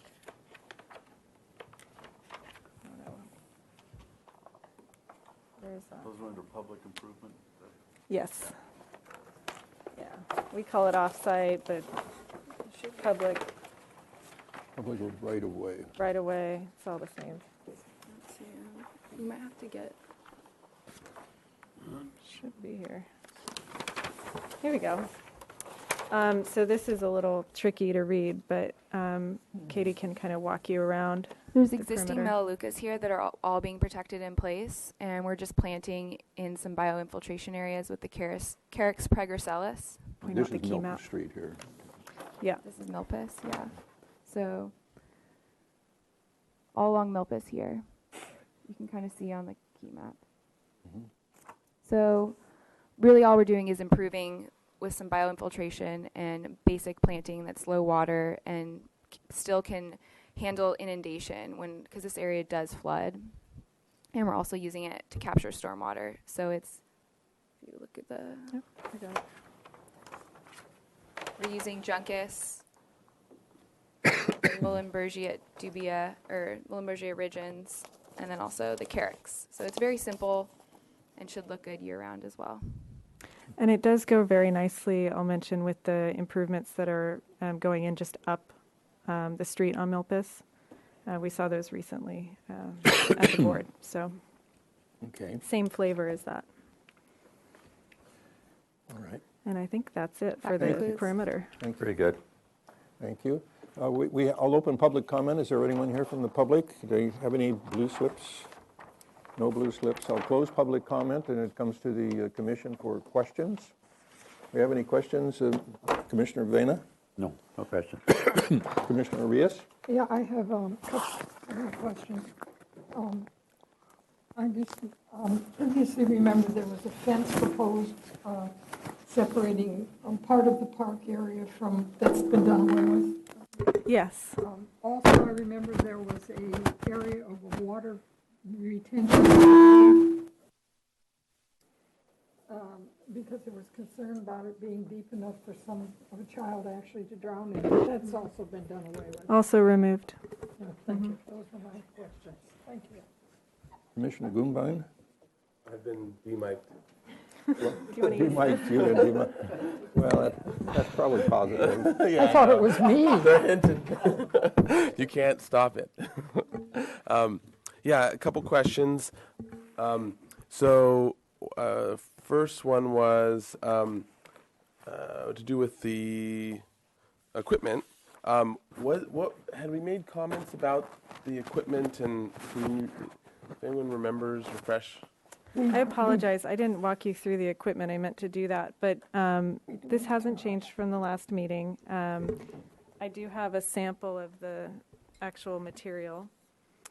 And there's some imagery here that indicates, basically we're matching, it's the same equipment that was recently installed at the bird refuge, which is pictured here. So very minimal, very beautiful, and really elegant, and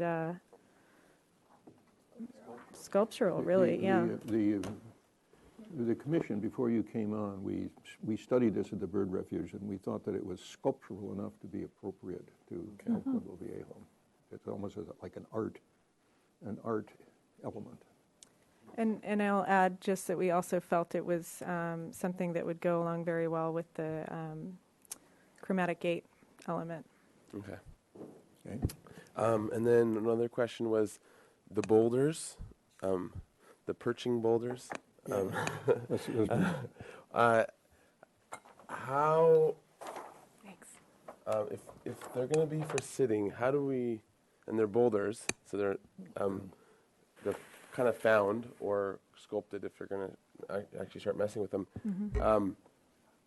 And if we said, okay, well, this is a decent enough substitute for a bench, what is the way in which we can make sure they're actually, useful as a sitting thing? Is there a boulder inspector that comes out and sits on them? Well, usually when we work with boulders, we actually hand select and tag the boulders. We make sure there's minimal scarring and that they're buried appropriately so they look natural. And in this situation, we would make sure they were about the right height for a seat, so 18 to 22 inch range, and that there was a flat area so that it was comfortable to actually sit on. So these wouldn't just be, something we, dug up. Well, we wouldn't find any boulders on this site, but definitely they'll be specifically chosen for that. Okay. Use. And then as a follow-up as part of that, so is the not wanting to go the bench route purely either because of we still think that it'll be a overnight stay, or whether it's cost or a combo, or is there some other or is it aesthetic or design oriented, or what are the sort of the core reasons for not wanting to go towards benches? Well, I think it's a combination of everything that you listed there. We do have a pretty solid vagrant issue at this site, and understanding that that's not something that can be solved with benches alone. We wanted to provide a compromise, and so that was one element that we looked at, but also minimizing, elements and furnishings on the project site was something we looked at because we wanted to preserve that sense of openness and really, clarity and views through the site. So that was a consideration. And maintenance, I don't know that was really a concern, but it's mostly the visual and functional aspects. And then also wanting to make sure that the site was used primarily, for active use, so that people are moving through it and using the exercise equipment and not lingering too long necessarily, but also having that opportunity. Mr. Chair, members of the commission, this is a very active park. It's not a park that you walk around and look at the flowers, and it's a ballpark. So we did look at that, and we've had a lot of problems in the past at this park, and that's why the area around the ballpark and the bleachers is fenced currently, and that's been working well. But there's still a lot of problems on a day-to-day basis that we have in this park. We're trying to activate the park because we've found that active parks have less problems. And there are 2 benches, one that currently exists that is at the bus stop, and another one that is a part of the equipment that is a bench that is close. Yeah, thank you. Okay. Question? Commissioner Drury? Commissioner Vena had a question. Commissioner Vena? Which means then if I wanted to go watch the baseball or something like that, I'd have to bring my own chair. No, there's bleachers. There are bleachers Oh, good. at the Okay, I ballpark. missed that. Thank you. And the lawn mounds were also meant to serve that purpose too. Perfect. I had a question about the lawn mounds, I forgot. One more question? Mr. Chair, Yes? can I ask about the lawn mounds? Sure. I'm just trying to get back to the site. Yeah. Okay, so, It's a mound. yeah, so in my reading of this, these being closer together are steeper, right? That's a steeper slope. Yep. And then this. In the middle. This sort of flattens out, so it comes up kind of a little bit slowly at first, then it goes steep, then it sort of flattens out in the rise. Is that right? Yep. Okay.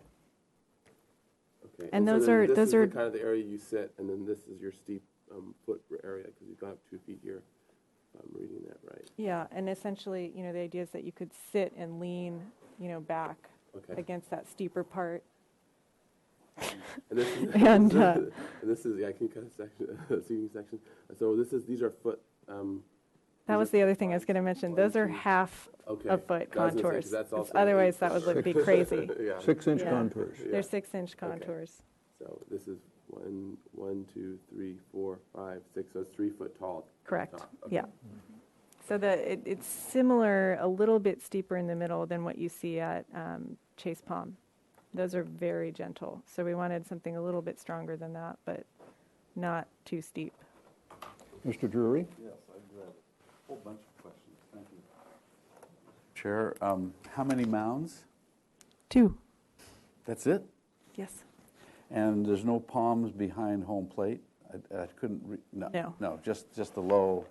No, I'll point out, we've got 2 Oh, there we go. smaller clusters of palms behind the existing restroom building. Low palms. Very low, yeah. We don't and- want to block any. No, mountain. and those are a good, 30-foot plus back from the backstop. Okay.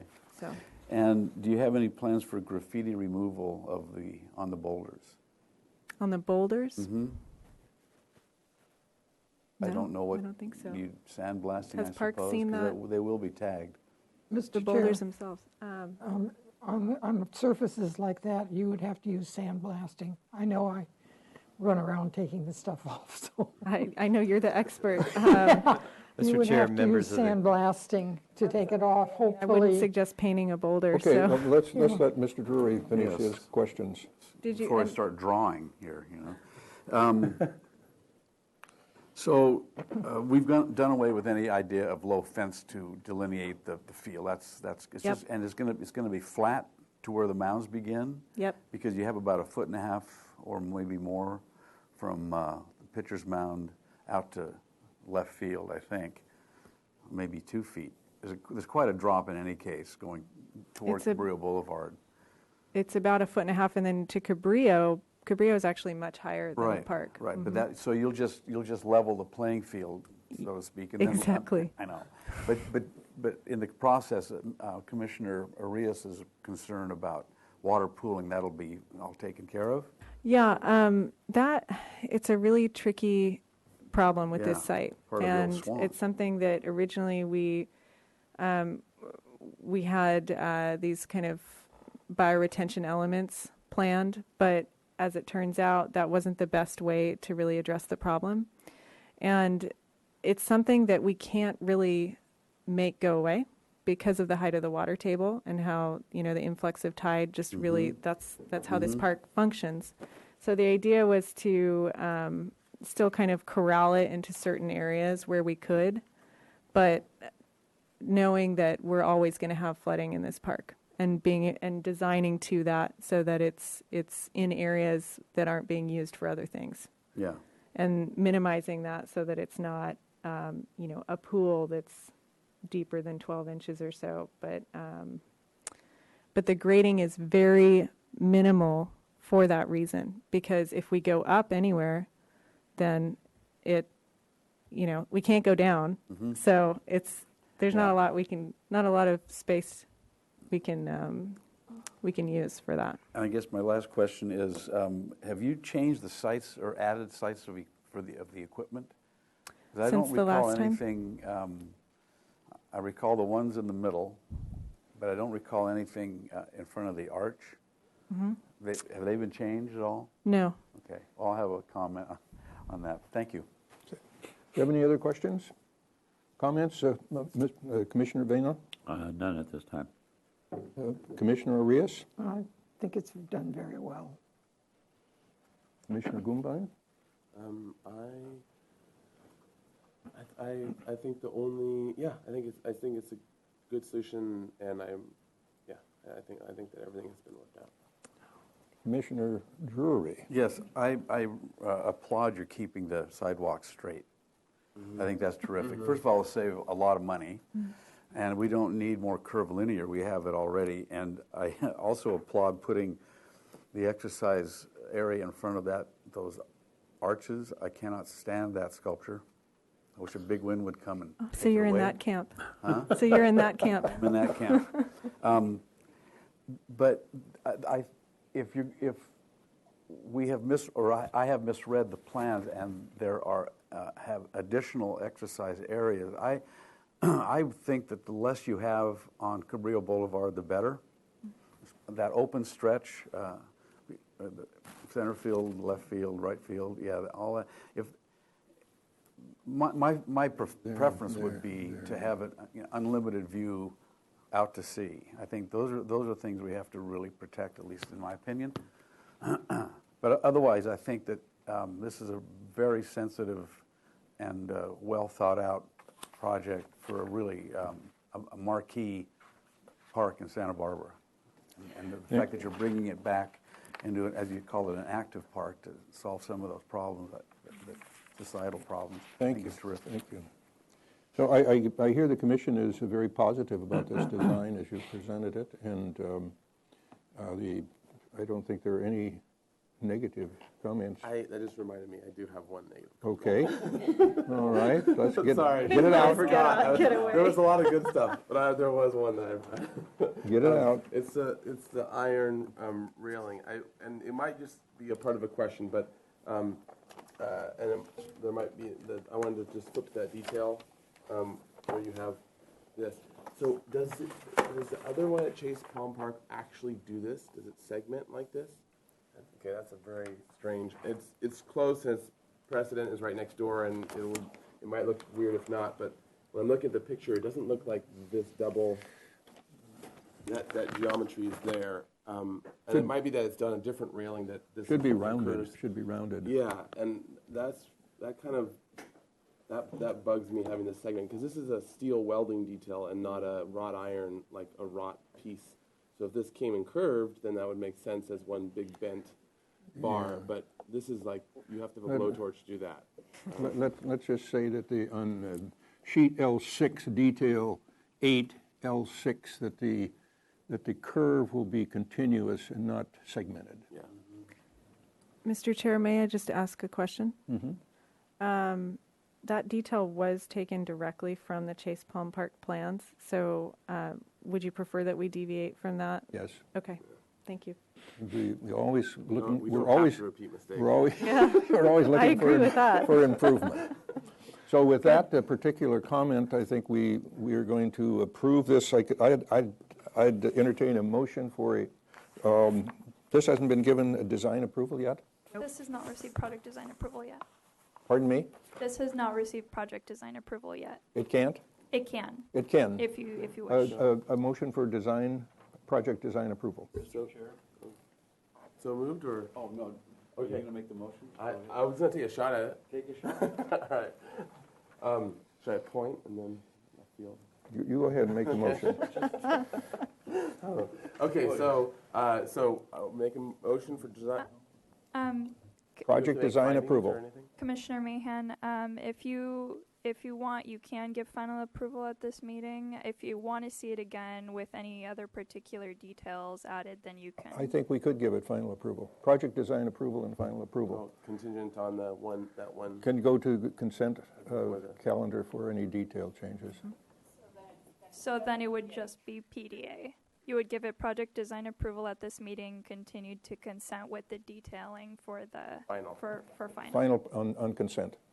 Okay. So moved. Second. Is there, all right, it's been moved by Gumbine and seconded by Drury. Any other discussion? Mr. Chair? Yes. I will say one thing. I know that we have, a few years ago, kind of wrestled with the landscape across the street in the hotel, at the hotel, which hasn't been, I don't believe that's been addressed. I think this will give that project, if it ever comes up again, impetus, because you're right up against it across the street. We can give that project approval too. No, I agree. Mr. Chair, I forgot to bring up one thing that is important, and I wondered if the board would entertain a question. It's something I'd like your input on regarding the tree species. Okay. If we could just open it up for 1 second. All right. I apologize. We had a lot to cover. So at the corner, we have one existing Phoenix canariensis palm that we're keeping. The street tree committee required or requested that we implement 2 new Phoenix dactylifera, or 3 new Phoenix dactylifera palms because of the Phaceolum wilt issue with this species. But as you can see, they're quite different aesthetically. And the new dactylifera trees, I've not seen them used along the waterfront. I know that they're being used in other areas of Santa Barbara as a replacement for the canariensis. But I'm concerned with the look and how, in my opinion, it just does not go very well with the waterfront aesthetic. So if I could, I'd love the board's opinion on that before you close. So that's a We want to keep Commissioner Vania the question. Canary Islands, not this.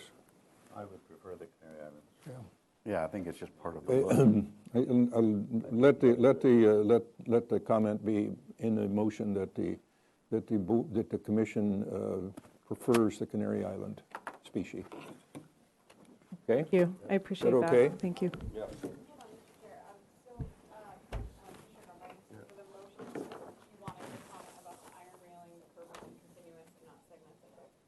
And then for the comment, about keeping the Cabrillo Boulevard frontage clear. I just put it that I considered an improvement to the neighboring landscape. I don't think that needs to be in the motion. No, that's just a comment. Okay, all in favor say aye. Question of staff first. I seconded it. Question of staff. Yes. For the record, can we have a statement that this does comply with the Planning Commission Resolution number 33-16? Oh, yeah, thank you, Commissioner Thank Diaz. you. I want to make sure everything's covered. Let's put that into the motion that it applies with the Planning Commission resolution. Thank you. Thank you. All in favor, say aye. Aye. Opposed? So ordered. This Very, is- very nice project. This can be appealed, I believe. What? Appeal period. Yeah. Appeal This is period for- appealable to the City Council within 10 days. Thank you. Very nice you. job. Very nice. Very good, very good. To address your comment about the I think the landscaping is going to be just beautiful. existing trees in the parkway. It'll be really nice. There's a big grouping of existing trees in the parkway between. I'm looking forward So I don't think it'll really be visible at all. Yeah, there's a lot of really interesting funky trees in that area. Okay, we're going to move on to item, I don't know where our chair is, but we're going to move on to item 9. number 9, 202 West Cabrillo Street. This is a proposal to permit an as-built awning at the entrance to Hotel Milo. To obey the zoning violations, staff hearing officer review is requested to allow the awning to encroach into the required front yard setback. This property is located in the appealable jurisdiction of the coastal zone and is on the city's Plans potential here. historic resource list. Ambassador by the Sea Motel, constructed in 1951. Action may be taken if sufficient information is provided. Project was last reviewed May 18th, 2016. Give your name for the record. Joe Androlitis. Joe Androlitis with Androlitis Mixon Architects. Okay. I think we looked at this once before, didn't we? Yeah, you looked at it. I just brought pictures of the existing awning last time we met, and I believe the comment was to consider a barrel roof rather than the gable element for the canopy. And so I had to go through the staff hearing officer to get the encroachment in the front yard setback, which happened a couple weeks ago. So now I'm in front of you to get approval of the revised canopy design. The intent is to keep all the supporting structures and just simply remove the framing, the wrought iron framing for the gable support, and replace it with a curved barrel support. So All the remaining colors would. These stanchions here are existing. Those are all existing, yeah. I believe there's photos in the file of the existing canopy for your reference. There we go. Commissioner Chair, or Commissioner Mahan? Yes. Commissioner Lavoie is back. Courtney? Courtney? Right on schedule. Courtney? Ever get a book? All right. Well, if you didn't. I return the chair to Commissioner Lavoie. Here's your button.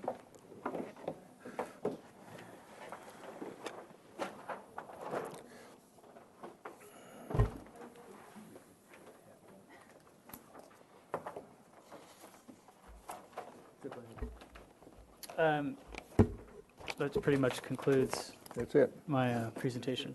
Yep. Is there anyone in public wishing to speak on this item?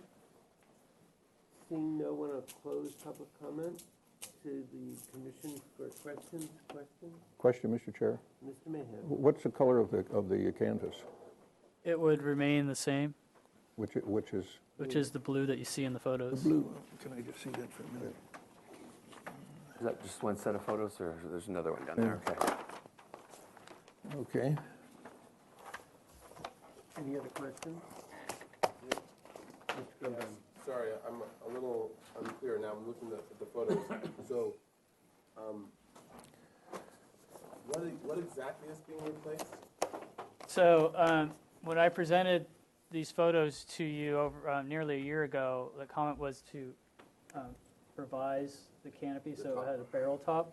So right now there's frames that run lengthwise along the canopy, and then there's gable supports within that frame. So it would replace that internal support with a curved frame to allow for the barrel that you requested. And so, I'll follow up. So that the little circle in the middle, right? That is existing. That exists, correct. So it's just but instead of having a straight bar above it, you're going to now take it off, leave the circle, and have a curve. Oh, sorry. Oh, no. Maybe, I'm totally off. Never mind. It's not muted, but it just has no power. They're working on it. Okay.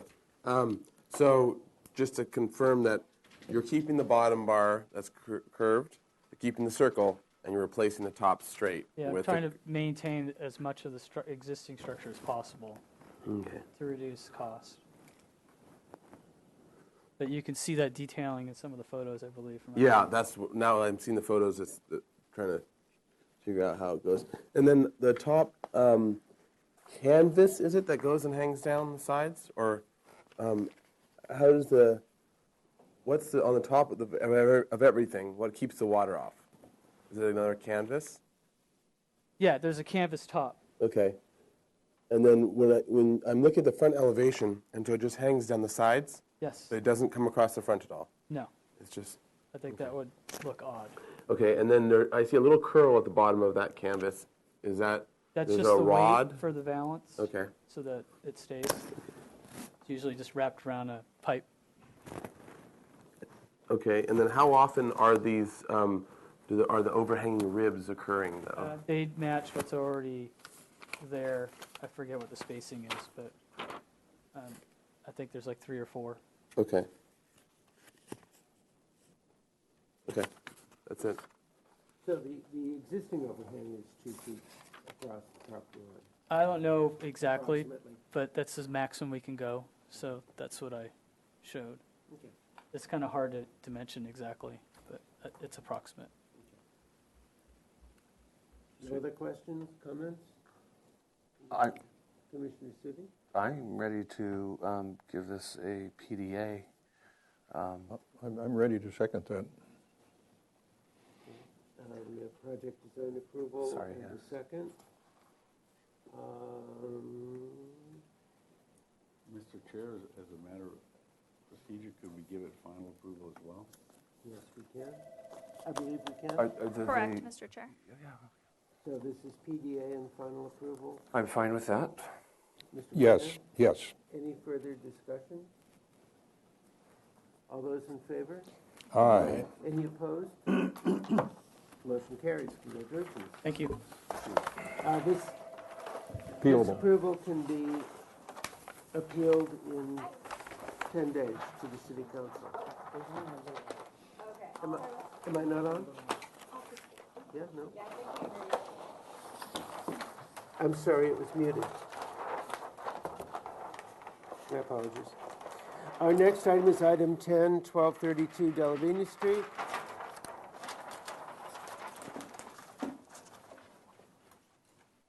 Hello. Hello. Welcome back. Thank you. We have seen this before. Yes, you have. Is it substantially changed or is it I similar? would say so. Okay. Then I will forego the comments from the previous meeting if it's been redesigned. Okay. If you would tell us Sure. how it's changed and what's new. Yes.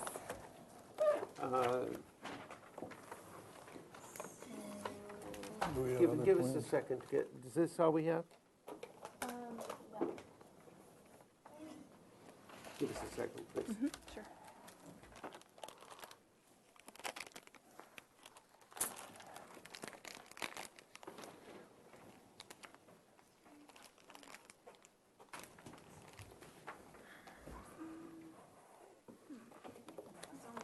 Oh, here we go. There we Okay, go. begin by introducing yourself, please. I'm Ellen Bildston with Bildston Architecture and Planning. So on sheet A11, we see the existing Louise Lowry Recreation Center, which is at the corner of De La Vina Street and Victoria. Is that on? I don't. It's on. Yeah. Sorry, I'll speak up. So this is our existing plan, just for reference, with the corner, this is being De La Vina and that being Victoria Street, and there's a large paved area over in this direction and parking all in that direction towards Chapala. Sheet A 1.2 shows you what we are planning to do around the perimeter.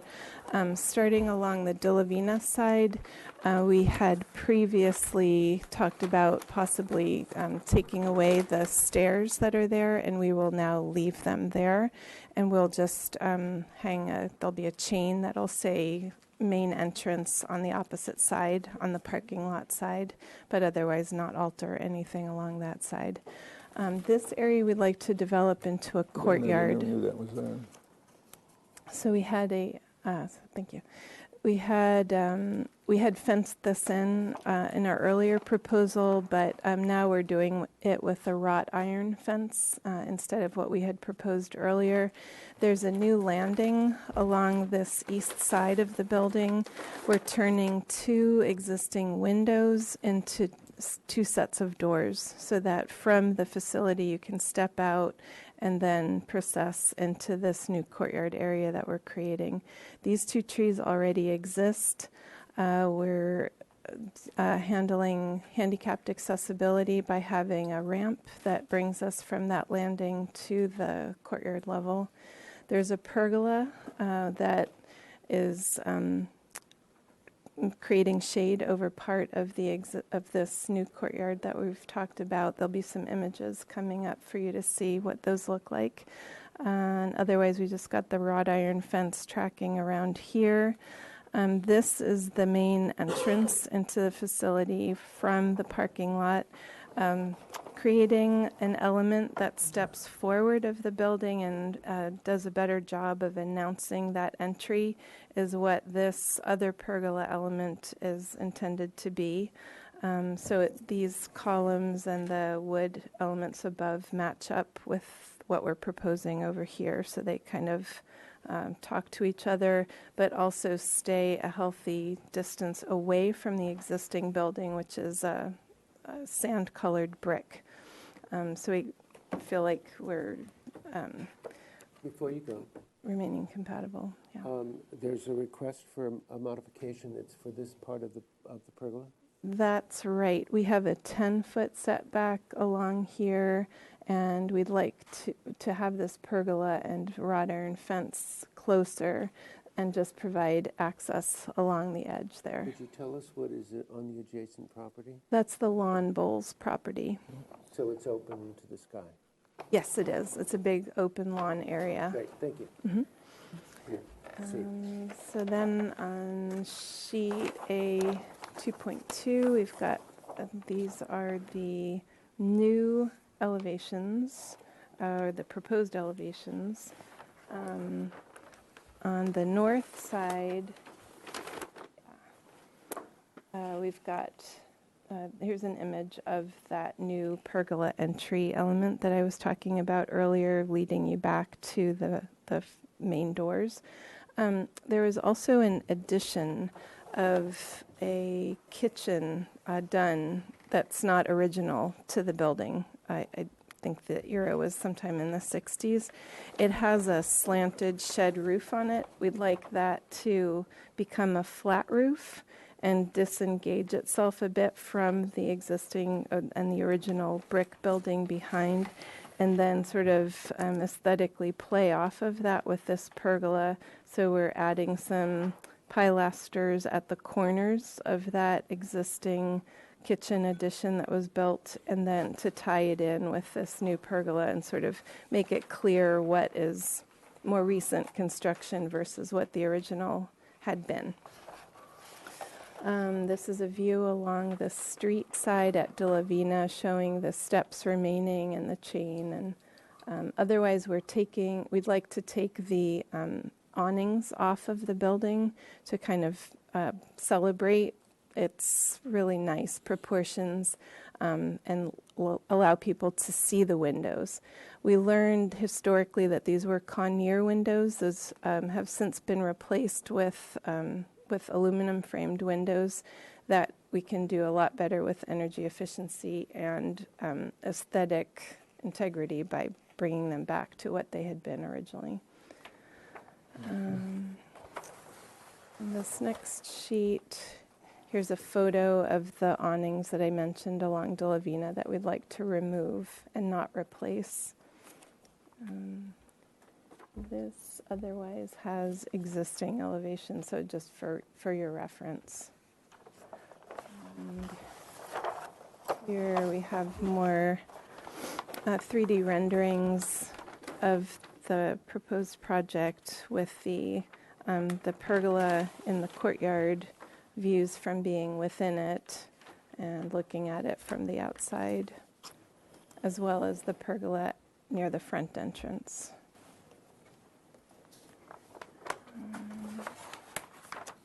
Sheet A 2.4 has a few more images from the west side, what this kitchen addition would look like once we kind of simplify it and add those pilasters to tie it in with the new pergola.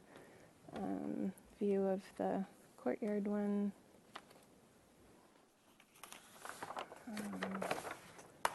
Sorry, are you? Keep going. Okay. There's a detail here of what the pergola column and wood detailing would be. Some of the light fixtures around the building. And this is the landscape plan, which keeps all of the trees that currently exist, as well as these two arbutus that will be in the new courtyard. And this is a new jacaranda, and just to kind of transition from the parking lot to that courtyard. There's some small shrubs and things around here, but this is demonstrating the paving that we're proposing in the courtyard.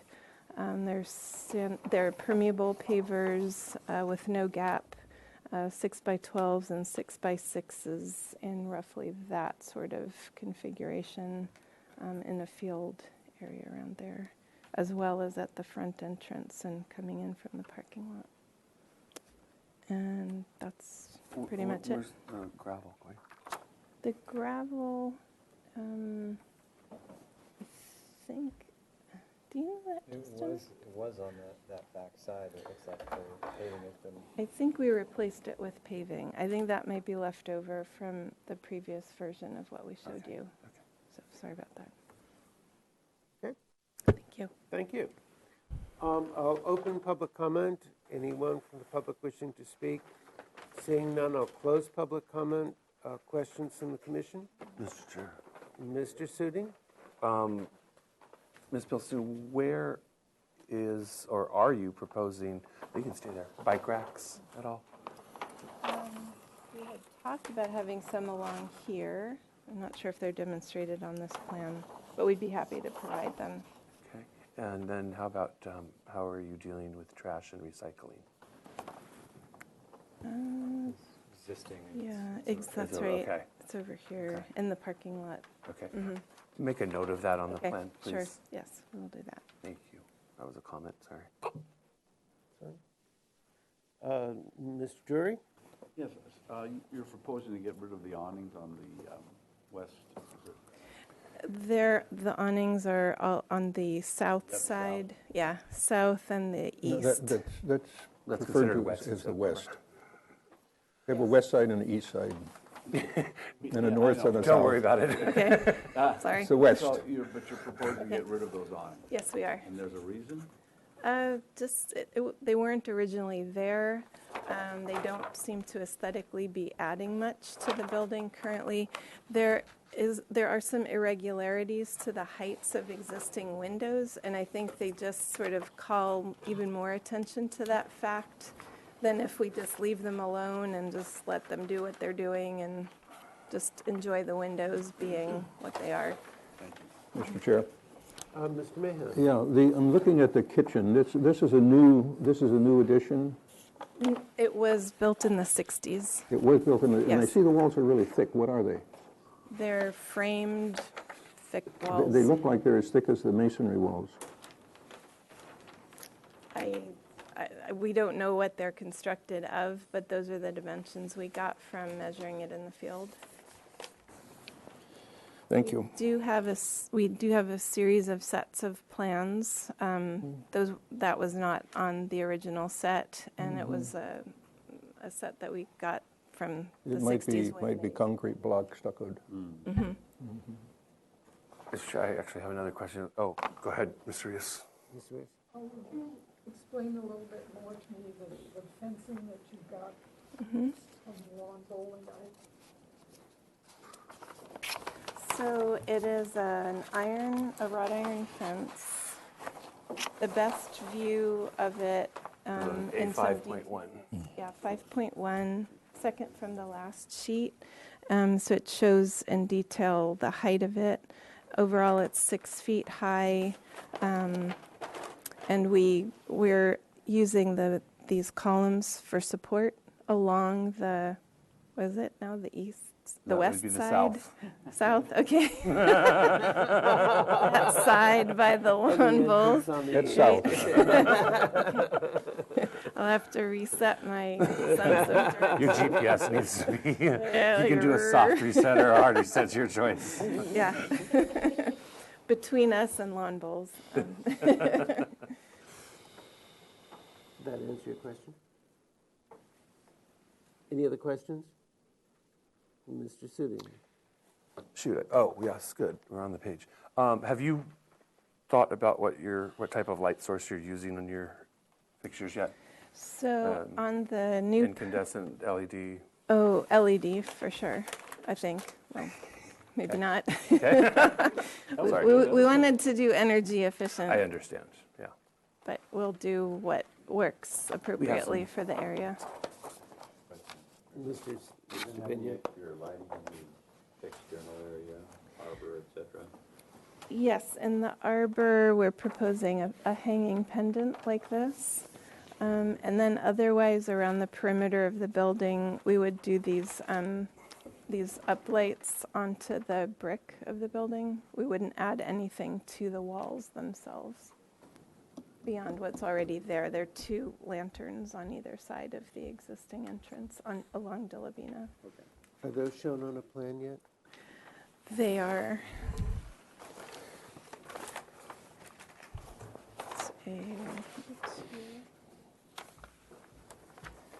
So those 2 lanterns are these, and then we're showing the hanging pendants along the pergola here, as well as this entrance pergola. Thank you. Mr. Grumbine? So one question about the kitchen. The door for the kitchen, is it a door into the kitchen? Yes. There? Is that's existing? We're not changing it in any way from what it is. The only change we're making is the... Sorry. I get it clipped up. Okay. The only change we're proposing is these plaster pilasters at the corners, as well as giving it a flat roof. This is a parapet type roof, whereas now it has a Spanish tile shed roof. You're going to be building a parapet wall above it? No, we would just take that Spanish tile off and just leave it at the plate height that it currently is. Okay. And then you're going to be replastering it, the whole thing, or? I mean, we'll make repairs as needed, but primarily just be plastering those pilasters. Okay. And has there been any thought to replacing the 60s door? We could, if you'd like us to. Okay. I think that's. Oh, and then was there a certain inspiration for the wrought iron? Was there a precedence that you're looking at in the neighborhood, or is there something? Yeah, I mean, it was looking at EPV guidelines for that sort of thing, you know, as well as the look of the plaster columns with the pergola. Okay. Yeah. That's it for my questions. Okay, we're done with questions. Comments? Mr. Mahan? Yes, Mr. Chair, I think this is just a really elegant building. I'm very pleased. I'm so happy you're taking the awnings off and exposing these windows. These are beautiful windows and doors, and they have a wonderful human scale to them. I think this is just really going in the right direction. The only problem that I have is the kitchen both the door, I think the door should be replaced and should be sympathetic to the rest of the fenestration. I think that would be important. But the other thing is the color. The brick is so wonderful and rich, and I just think, I don't know what you're proposing there, a white, kind of a white or off-white. Off-white, yes. Yeah, I think, personally, I think the white columns are okay. I think they work. But I think the kitchen ought to be, I think it should be subdued in color and blended in more with the building. And I think that would be helpful. The way it is now, when you look at the A2.2, it just, it's really, just because it's so different from the rest of the building, it dominates, and it shouldn't dominate. It should be very submissive. And if it can be done with color, that would be appropriate. But generally speaking, I think you're really making a very, very beautiful addition to Santa Barbara's, to Delavina Street. Mr. Chair? Mr. Dewar was first, I believe. Yes, I'm really sad the awnings are, I'm not. I think because it's well, the only reason is this the heat. I'm assuming that you're going to therefore make amends to the sun, because the south elevation just gets that winter sun all. That's why it's key that we replace the windows, because they have, I think because the windows are such poor quality, the ones that are there currently that were replaced in the 60s, we'd like to put really good glass with current energy efficiency standards to them, and we're quite confident that the awnings won't be necessary. Good.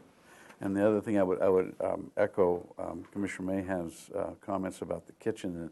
There may be some sort of an adobe red, a Mars color, one of those iron oxide colors that would be, they can be really aggressive, but generally if they're toned down, if they're lifted with white a little bit, they can be really submissive to the rest of the building, because it really is a fantastic building. And you sort of liberated it, actually. It was great. Thank you.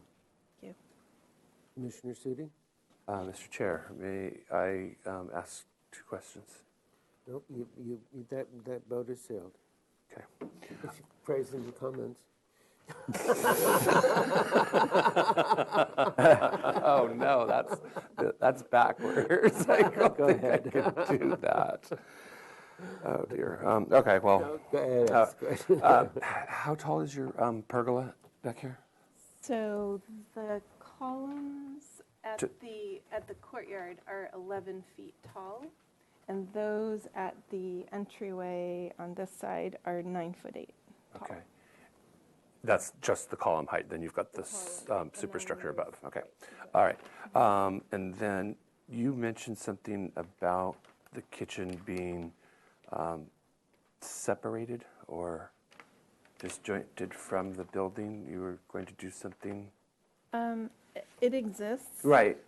You mentioned something that you were going to. Oh, well, we wanted to aesthetically tie this. It's just a white plaster box now, right, with a Spanish shed roof on it. So in order to make it more compatible with this new pergola, we wanted to put pilasters at the corners to kind of echo. Okay. Yeah, I got all that. I thought you mentioned something else. That's the end of my questions. My comments then would be to show bike rack. I do agree with the previous comments that this is a wonderful project in keeping with this building and El Pueblo Viejo. The site plan should show bike racks, and get with staff on appropriate bike racks for this historic resource. Make a note on the site plan where trash enclosure is. And then with respect to the lighting, yeah, I get that the current code stipulates LED lighting, and we have to deal with that. Any of the fixtures that you can ought to be installed with frosted glass, so that we soften that LED light source. In addition to that, use a very low temperature, very low Kelvin, to get that warmer light, and it's usually about 2700. 2700, so okay, got it. Check those ranges for sure. Okay. Don't go up. That is the, Commissioner Reyes? Comments have already been made. I agree with them. Commissioner Vania? I have no comments other than I am just like a very nice project. Commissioner Grumbine? I have just a few to add. I think that, I think this is done wonderfully, wonderful progress on it. A totally different direction, and really, it's getting very good. So a couple of comments. One regarding the trellis. So one comment was when you look at the distance that the smallest members in the top, which look like they're 2x4s. what page are you on? The detail for it is on, I think, A5.1. Okay. That shows a 3.5-inch for the top member. So, and it looks like it's about half that when looking at the perspective. So I'm assuming they're 2x4s. So just the amount that last little member sticks out, it seems like a long cantilever. So if you can work your lower members to be either a different configuration so that last piece, the lightest piece, doesn't have to stretch the furthest. That's one very minor thing. But and then looking at the building with the pilasters that you're proposing, I think it's a good, it could be a good solution. It could be a nice way of kind of dressing them up and tying it into the rest of the building, language-wise. I would study the top a little bit. Typically, when you have a pilaster in the corner like that, it's going to come up and end. The capital is going to end before the molding, the crown molding, or or if you express it more as a full entablature, or however you're going to express it or abbreviate it. But typically, with pilasters, they tend to come up and end at the molding. So maybe look around or maybe look at the original drawings if there is a way that they did it on those original drawings of the entrance. It might give some clues, or just look around and find some good examples around town. And I think it'll kind of help with that. But I love the integration of both the trellis and then picking up that and kind of helping that 60s addition a lot. So I think it's really along the great lines. And then I think of the replacing the door is that last kind of step to win it over. And if it still sticks out a lot, I think just grow a lot of vines all over it. The solution It doesn't work. for awful architecture is no. I'm just kidding. And that's it. That's all my comments. I'm going to disagree with Mr. Grumbine. Oh. First of all, this is a wonderfully elegant solution and very appropriate to this historic resource. I'm not sure it's compatible with EPV, but it is compatible with this building, and that is to be commended. I greatly appreciate the fact that you used a very reduced classical language on your pilasters and also on the pergola. I like the way the pergola stacks. What is needed, though, is one more of these out here somewhere, just to pick up that overhang. Otherwise, they're going to twist off on you. So another of these. Another one of those. Yeah, And okay. that will cover the overhang. To me, looks perfect. The stack is perfect.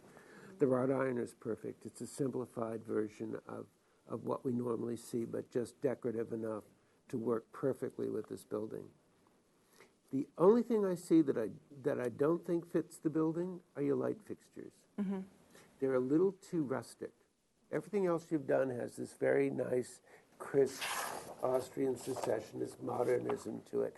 You need to find something a little more modern for this building to be more appropriate. Are these too Spanish? They're too Spanish, yeah. And I think you're there. To summarize the comments, well, first of all, thank you for responding to our previous comments. I think you have produced a very elegant and appropriate design for this building, or we think, I should say that. For further study are the color on the columns, and I would suggest going more towards the cream in the building. The faux limestone or suggested limestone banding is, I believe, almost an off-white. That color, perhaps, is the color.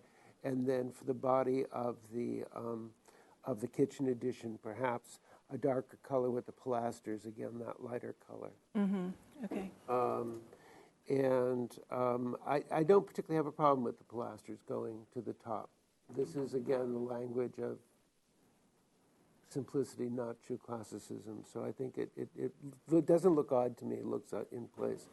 In any other situation, it might not be appropriate. Okay, on the building, we are looking for a replacement for the 60s door in the kitchen, a replacement for the light fixtures, with the continuing comment of the glass being frosted and a low Kelvin of 2700 K, but a more simplified, less rustic fixture. And on the plans, when they come back, the bike rack, show the back rack and the trash enclosure. I think that was it. Let me just add to that the landscaping looks perfectly fine. Okay. And the Mr. Chair. landscaping is acceptable? Acceptable. Yes, Mr. Riss. They are requesting a zoning modification. Okay. And I don't have any problem with that. I could support that. Okay. But the rest of the board should chime in. I can support it based on the fact that it doesn't impede on the adjacent property and that it is aesthetically appropriate. Okay. Mr. Chair, Mr. just Drury. one thing. It's probably not a good idea to try to mimic the color of the building when you paint the kitchen. It has to be something that goes with it, but not that thing, because you never will. Compatible, but Something different. compatible. Compatible. There's a lot of different colors in the brick, as I remember. Yeah, yeah. So pick one. A darker one. This would appear to, let's see, no, this has to go to the staff hearing officer. Right. Though adding the comment that the design is worthy of project design approval, although not granted at this time pending the zoning hearing officer. That's for the setback there along the... Along the Mr. Chair, I'll make a motion for an indefinite continuance with your comments and the commission's direction that we find the side yard setback modification to be acceptable. I'll second. Mr. Chair, if you'd like, after this goes to the staff hearing officer, for this to be continued to the consent agenda, or would you like a return to the full board? I think it's sufficiently described to go to the consent. I agree. Mm-hmm. Yes. Yep. You make Yeah. the motion and Yeah, the seconder? that's fine. Okay. Any further discussion? All those in favor? Aye. Aye. Any opposed? Any abstain? Congratulations. Thank you. Nice project. Very nice design. Well, you're putting your time in today. It's going to look good. Beautiful. Ellen? Thank you. Our next item is review after final, the 0 block of West Jonanali Street, 2069 SCGID, whatever that means. This is a review after final requested to replace approximately 100 linear feet of the damaged Mission Creek sandstone wall with sandstone form liner wall, a sandstone cap and pipe handrail. Brave, you came alone. It's just, If you would introduce yourself to the yeah. record and present your project, please. Mr. Chair, members of the commission, my name is Adam Hindle, Public Works Department. I'm here representing the Lower Mission Creek Flood Control Project, specifically Reach 2A, which is near Chapala and Yananali Street. This is, again, a review after final. During the storms of late February, during the construction of the bypass box culvert that goes underneath the railroad tracks and by the Chapala Street Bridge that was constructed a few years ago, the existing Chapala Street Bridge abutment, which was stacked sandstone wall between the Potter Bridge and the Chapala Street Bridge, was destroyed in the rainstorm that we had, primarily because of the lack of support behind the wall during construction. Here are some photos. Go ahead, show them on screen. Yeah. Just one at a time. So here's the aerial image showing the construction. You can see the bypass box culvert, and here in red is where the wall was. Here's the Potter Bridge. Here's the Chapala Street Bridge. This photo is looking upstream.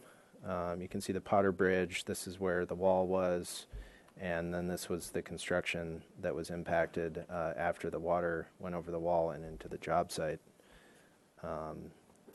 These are some before construction photos. This is the wall in question that needs to be rebuilt.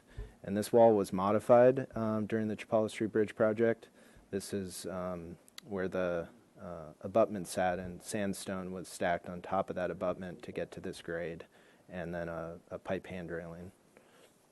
I think that's good on the photos for now. In terms of what we're proposing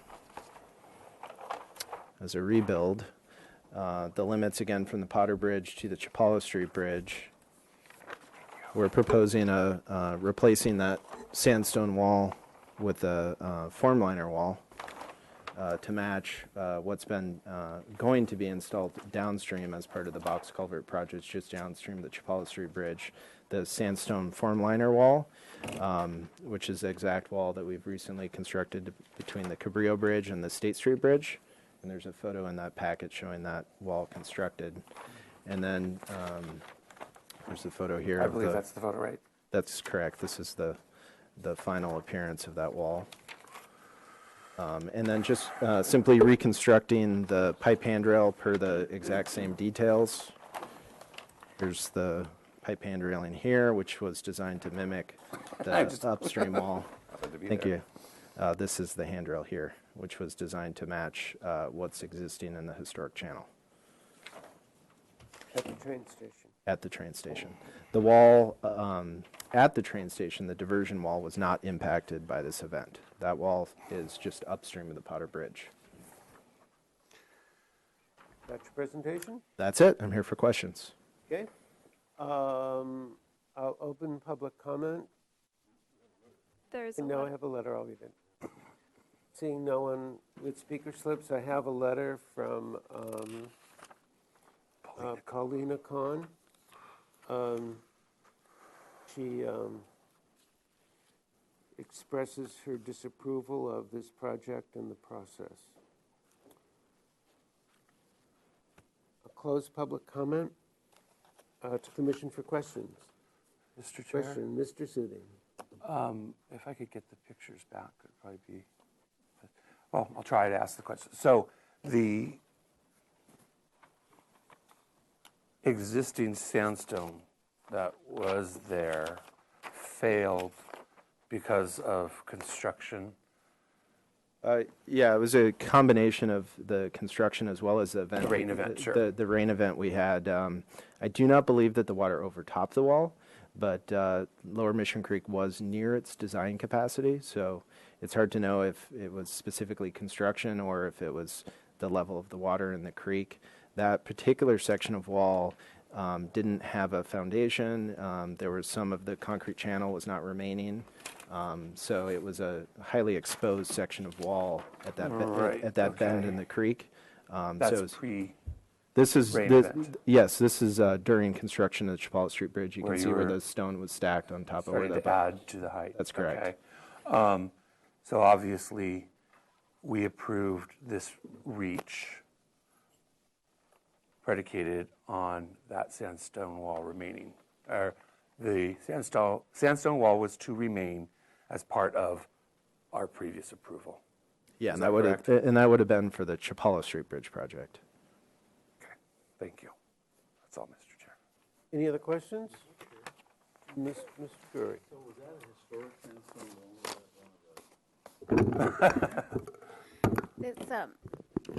wall? We did go back and through the historic structures reports and found the one and this one was done in 2010 and accepted by the commission, and this section of the wall was not found to be on a historic resource. The ones further up on the Chapala Street Bridge were found, and they were noted by the keeper of the National Register to be eligible, but these ones were not in the 2010 report.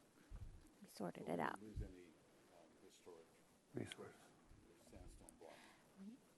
Yeah, they are historic sandstone blocks, but they were deemed not significant in the report because they were built over.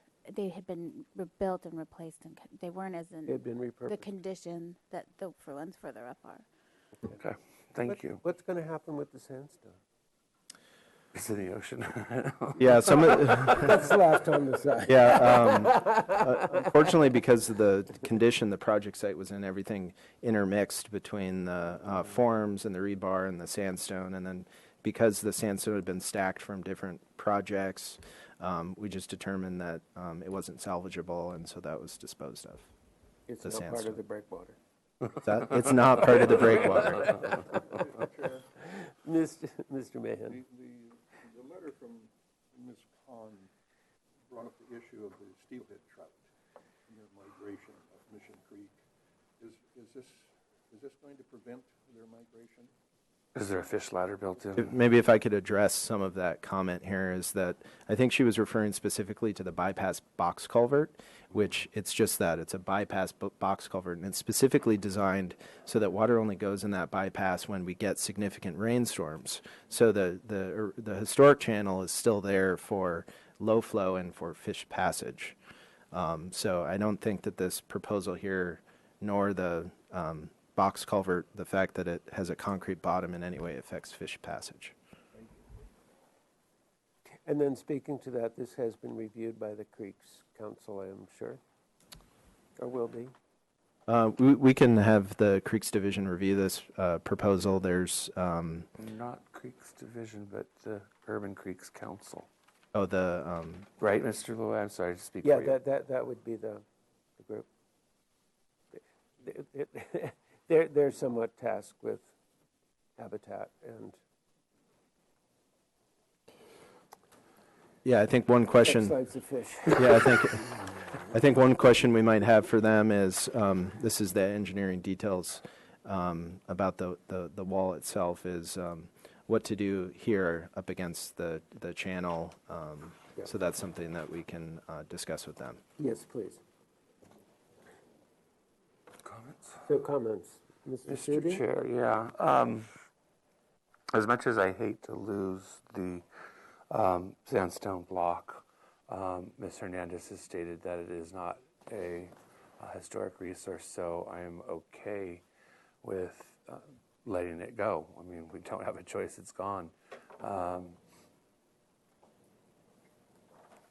I do want you to check with Urban Creeks Council because there may be some elements of this now newly built wall that can be enhanced for fish passage that you may not have taken into account and may not have been part of the, I'm going on, sorry.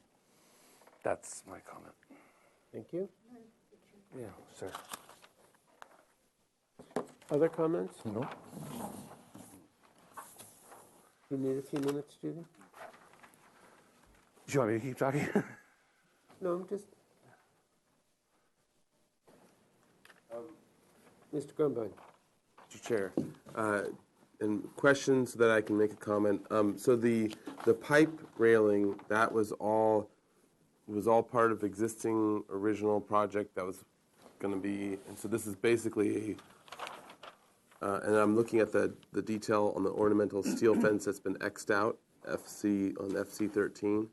So that was or wasn't ever part of this project in terms of that, or that E13, or the ornamental steel fence. Commissioner Grumbine, in terms of the ornamental steel fence, that is occurring on the project, but further downstream. Okay. And so that detail doesn't occur at this particular location, so it's not part of this review, so I crossed that out. In terms of the pipe hand drilling detail, in this photo here, you can see where that that detail was. You can Yep. see it. There's another photo floating around here. But that was there, and that Yeah. was what was destroyed. And So you're we're just putting rebuilding back what it was. Okay. what was there. Yes, that's correct. That- So that was that- previously approved. Okay, thank you for that. That design was in response to historic pipe railings at the train station. Back when they were plumbing and your handrail all in one. Didn't you ever go to that hardware store? Actually, it occurs in a lot of buildings in this period, including St. Anthony's Seminary. Yeah, you're right. Pretty horrifying, but it was. It's like a WPA kind of thing, I think. It was. Well, it was, yeah, in that period.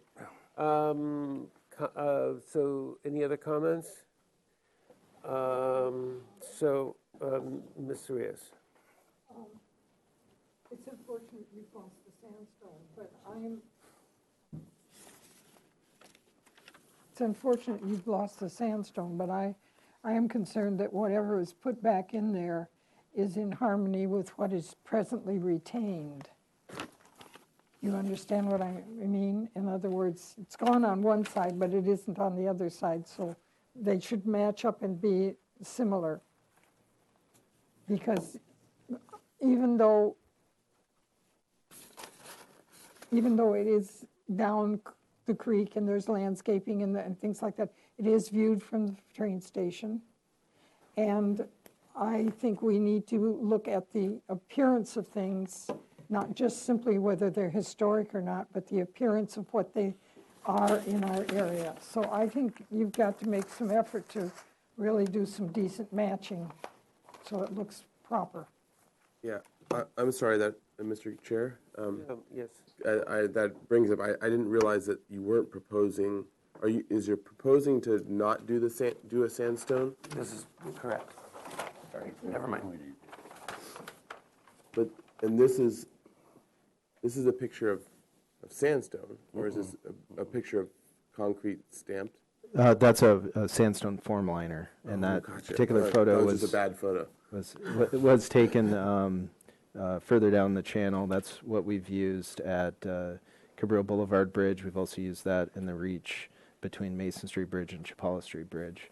When we do that, we use a real sandstone cap, and that's shown in that photo there. And that's probably what we could use to be in harmony with the other side of the creek, is the real sandstone cap. After many long, hour-long discussions and field trips and samples and more field trips, Can we see that?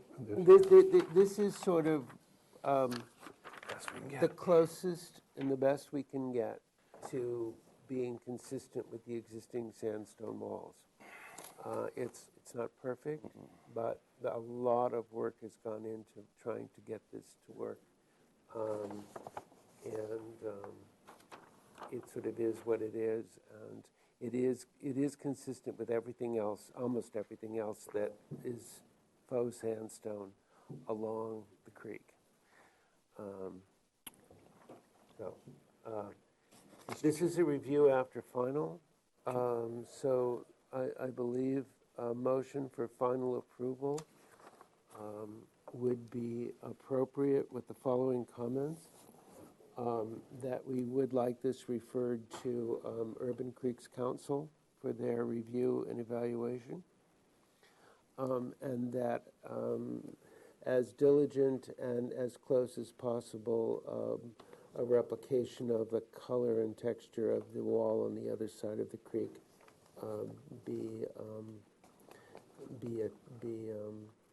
undertaken. So moved. Second? Under discussion. Well, give me a second first. Oh, you got one down there. I got a second from Drury. Under discussion, Mr. Sudi? Yeah, thank you, Mr. Chair. Was that for final? Yes. Would the maker of the motion be okay with changing the wording of that to say that any changes made or requested by Urban Creeks Council return to HLC, or is that just built in? Any changes that they make to the design would have to trigger another review after final, I guess. Or it could go to the consent. Yeah. I think go to consent. Normally what they ask for a little shelf, stick out thingies that the fish can lay eggs on. You know, if it's a significant change at staff's discretion, please come to the consent calendar. If it requires some kind of exterior change to the proposal, they would require another review after final, and that can be reviewed either at full board or in the consent calendar. Consent would be adequate. So is it maybe more prudent then to give them a 2-week or indefinite continuance with the comment that it is ready to get final, awaiting Urban Creeks Council input? I don't know. Well, if they say it's fine, then they're done. And they're done, true. So either way. So if there are changes to the exterior, please come back to consent calendar. Yeah, I think that's fine. Okay. Any other discussion? All those in favor? Aye. Aye. Any opposed? Any abstain? The motion carries. Thank you. Our next item is 418 and 416 State Street. Adam, take them with you. Oh, thank you. You might need it. Yeah.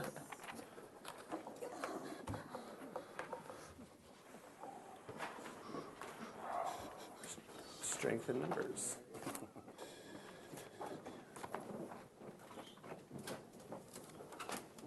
Last item. Oh, excuse me. Luana. Don't hurt her. She's valuable. She sneaks up behind everybody. Those are from this morning. These are just a different landscape.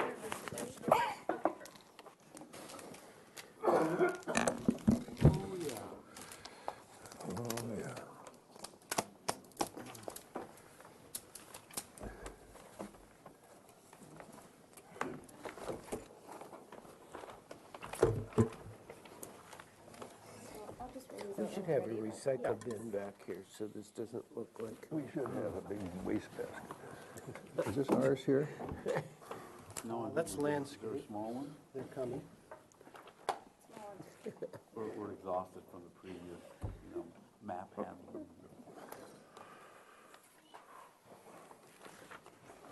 There we go. Ladies and gentlemen, if you would introduce yourselves to the record, please. Hi, I'm Nicole Horn with, is this on? No, there you go. I'm Nicole Horn with CJMLA, we're the landscape architect. Welcome. Kevin Moore, architect for the owner. Welcome. Court Gross, draftsman. Welcome. Okay. Please. How has this changed? Well, we have minutes from the previous meeting. We do. Could you get your mouth about 6 inches away from the microphone? Yep. Thank you. Otherwise, we can't hear you. They can't hear you out there in television land. The commission supported the retention of the arches and the columns in the State Street facade. The current design for the storefront on State Street is acceptable. Increased landscaping in the rear is commendable. The light fixture is acceptable. We studied the wood trellis and eyebrow awnings to be more traditional. On any gate, the wood board should be vertical. So I guess we're talking about the pergola. Yeah. Unless you've changed something else. Should we start, let's start with the easy stuff. Okay. I think you should start with ours. So, one of the comments was, please change all orientations to vertical. We've done that. So all gates, exterior gates and things like that are now vertical. If we move to the trellis, what we've done is we've taken the detailing, and as you can see, we've modified the ends of each trellis to be a little bit more, I think the word was simple. I don't know if it was, I think it was more like chunky or something. Yeah, less chunky. More chunky, I More think. chunky. More chunky. So we've done that, and we've increased the width of the top layer so it fully fills that area. On the metal awnings, what we've done is we've gone back and worked with our structural engineer, and we've reduced the overall height of that. We've got detail. A9.01. So on the bottom right corner, this is a typical profile now. So we've reduced that so it's about an 8-inch tall piece. And we've added some additional metal trim around that to disguise the roundness of that structural profile, so it has a little bit more square appearance. We've retained the woven metal finishes there, as well as the other detailing that the board liked last time. While we're here, here's the updated profile for that trellis. And we've removed that stone base that we had previously. So we have a hidden detail, or I guess a knife edge plate, and so no exposed structural connection there at the base. Let's see, what else is on our list there? That was it? Landscape. I'm happy to yield the floor to the landscape.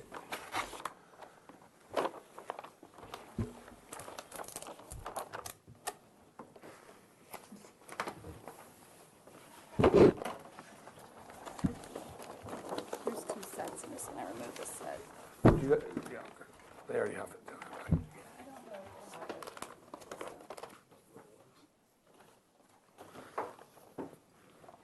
Nicole, would you grab the pointer? There it is. You don't like when I use my scary eyeball ring? That's not scary. That's cool. No, it covers up the drawings. So I think this is the first time you're seeing a planting plan, and again, we're here for final, and the planting is very simple. This is a very small courtyard, and so what we've tried to do with the planting is either select plants that are going to be durable, easy to maintain, or are appropriate for shaded areas, and try to have a palette that's pretty unified to help make this outdoor dining experience feel a little more open, a little more gentle on the edges. That's kind of what we're going for. So I'll walk you through just the main features. We have an existing wall here, existing wall here. This is the little outdoor restaurant. This is the indoor. So the main entry would be coming out here. This is the pergola. We've got 2 small olive trees proposed here. And then these along the wall are Sansevieria cylindrica.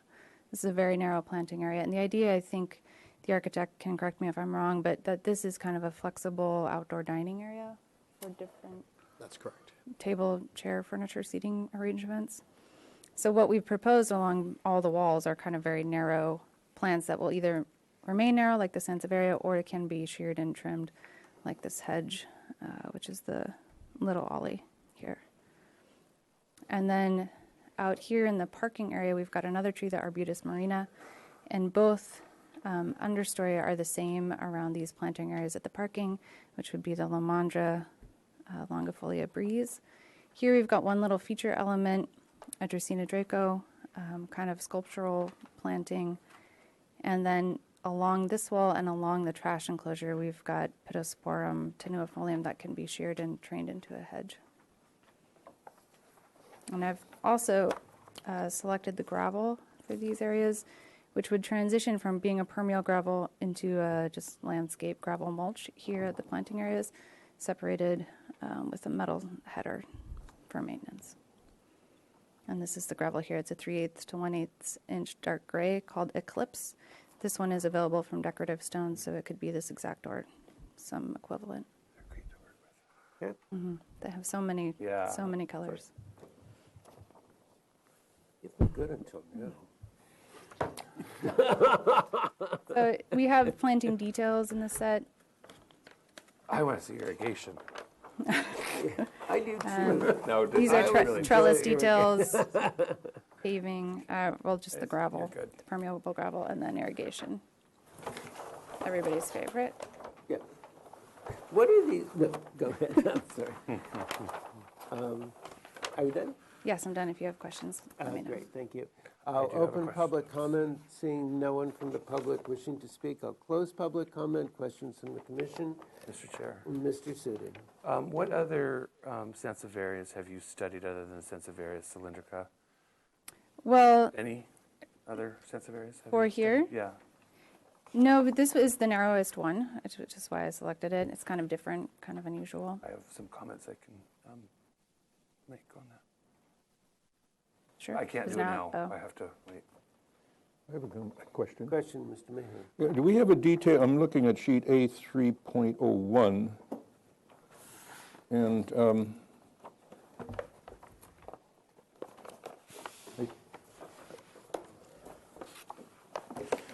I see a gate with horizontal boards. That should be vertical. Okay, and then this roll-up door, do we have a detail of that? We have a jam and head detail. I mean, what is that planned to be open during operations all of the time? Yes. So just open air, that's a restaurant inside there? Correct, yeah, so that'll be. People can flow in and out and. Exactly, that'll be up out of the way. And then when it's down, what is it steel or aluminum or? It's aluminum. You don't have an elevation of that? What it looks like? Well, or do you? Other than on the elevations themselves. Let's see, okay. All right, so it's a really thin mullion there. Correct. Well, I'm looking at the one here on the courtyard north elevation 3. They look much heavier. It looks different. You are correct. It does look different. Which way is it? It's going to be the aluminum with the thin styles. The thin mullion. Yeah. Thank you. Other questions? Mr. Grunbein? Yeah, so can you actually walk through several of the doors and windows? And I didn't have enough time to check with your door and window schedule and fully understand them, but we can stay, for example, on A 3.01, the courtyard north elevation, detail 3. So that's a new exit door with the transom above right next to the new fold-up door. And so what are both of those, material and paint or not? So all of the doors and windows will be a dark bronze anodized. Okay. So they'll all match in that finish. And that will be and the aluminum doors as well? Yes. Okay. We have, the hardware we have spec'd right now is a wrought iron piece for all of the exterior gates. The hardware will be a black lever type for the man doors.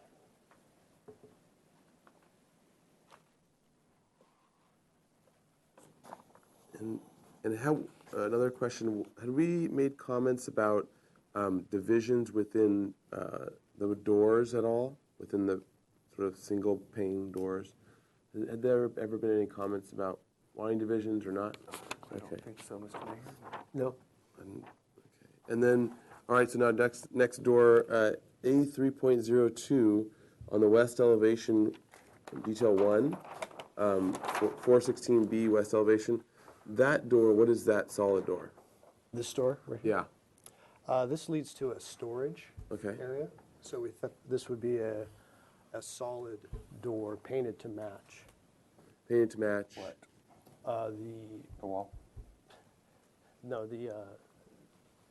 well, I guess it could be painted to match the wall, but we had planned on it being painted to match the dark bronze Okay. finish. And then with the transom, is that a new transom above? Yes. Okay. And those are all new windows or existing windows, those 4 in a row right next to it? They're all new. Okay. And is there a reason you didn't match the transom to those in terms of divisions or whatever, or is it just kind of gonna do its own thing? I suppose it could. It seems relatively small to have to be divided up. Okay. And then I thought that we had talked about the metal awnings a little bit. I see the detail that you adjusted in it. I thought I had, oh, sorry, A 9.01, and and this is a comment partially, but it's tied to the question.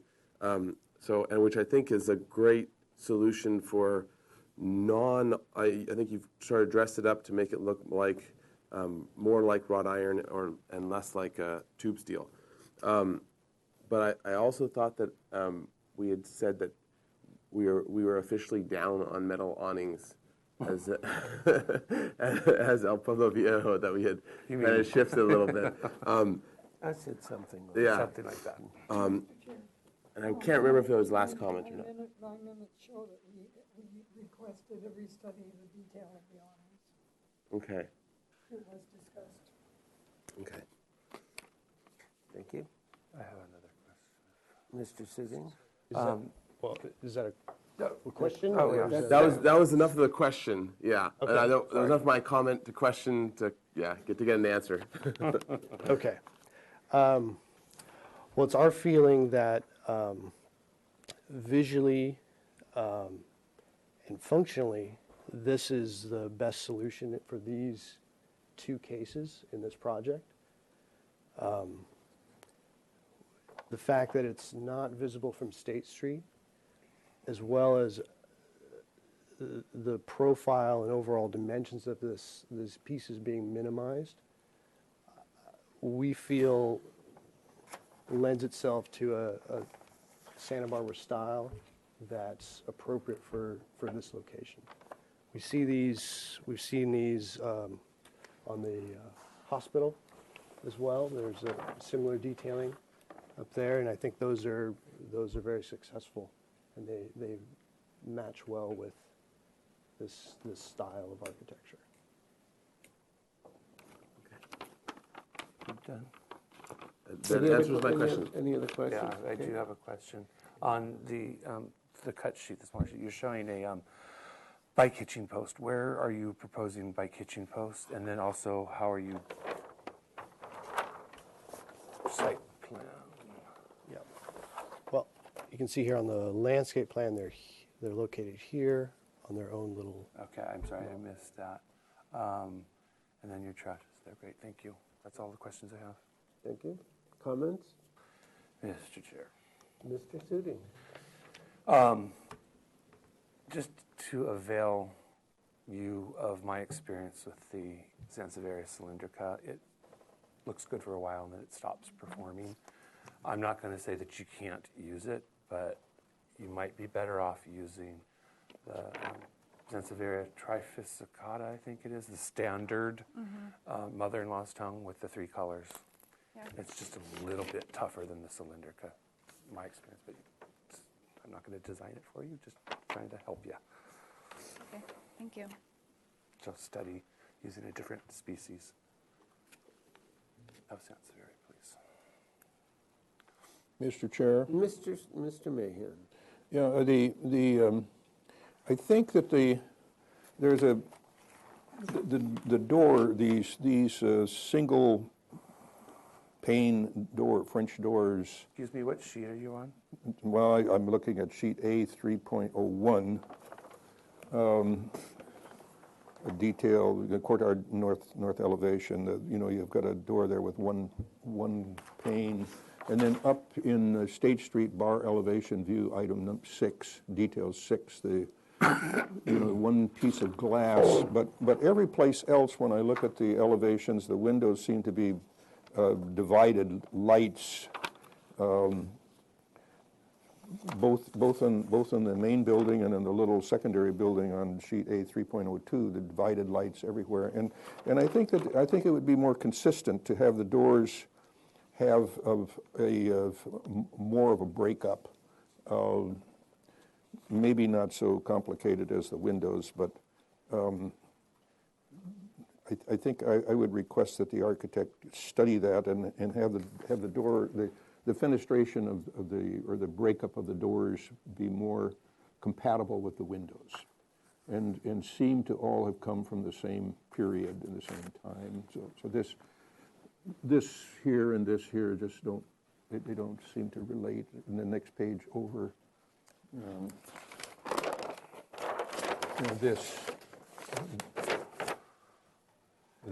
this here and this door here pointer, so he doesn't have to reach so far and we can see. These windows and this door.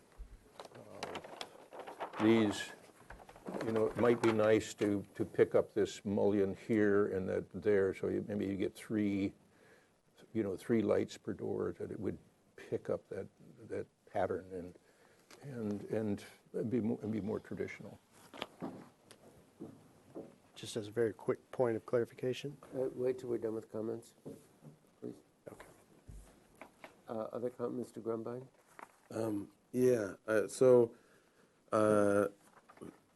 I agree with those comments. And then A3.02, just on the trash enclosure, just on a separate note, the plaster post in the middle on detail 3, I think it needs to be either more plaster or turned to wood or something else, because it looks like it's 8 inches or at most 10 inches, but I think it looks more like 8 inches.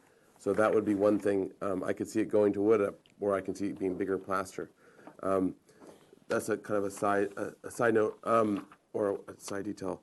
I think that the trellis has moved in very much a great direction. And I think it's looking quite nice. Maybe those it's the opposite of the previous project where maybe those small members can stick out a little more rather than the ones at the very, very top. Those 2x or whatever they are, or 4x, maybe they can project out a little bit more. But everything else, I think the details on it has been worked out with the trellis well, and I think coming down to the ground is a fine solution. The metal awnings, I think the detailing that you finessed is great for a balcony where you have that platform that you're standing on. But I still, I'm struggling trying to, and the hospital is a current example, but I'm struggling trying to think of a historic example that does that, that's not a balcony. And balconies can be used to shade, the openings, but I really don't think that wrought iron was really used as purely an awning device. And so it still bugs me as a little off. But I think that the design-wise and the detail-wise, the body of it reads very well as a wrought iron piece. It's just, it wants to be a balcony instead of an awning. And then for the doors as aluminum, and maybe that it's been more standard before my time that it was okay for aluminum, but I think that the detail of that needs to be shown to really look like a traditional fake a traditional detail, because there's so many aluminum doors that tend to be not pull it off, even when they're trying to fake to be steel or something. And so the detail that you have there is it's not quite enough to really see how the mullions are and what the sizing and shape are, and if they look enough like steel to pull it off or not. And so that's yeah. And then I agree with the mullion division idea that just keep continuing the division throughout, or at least a version of the division. And then one last little piece is on the bottom of the large windows that are nicely, elegantly divided.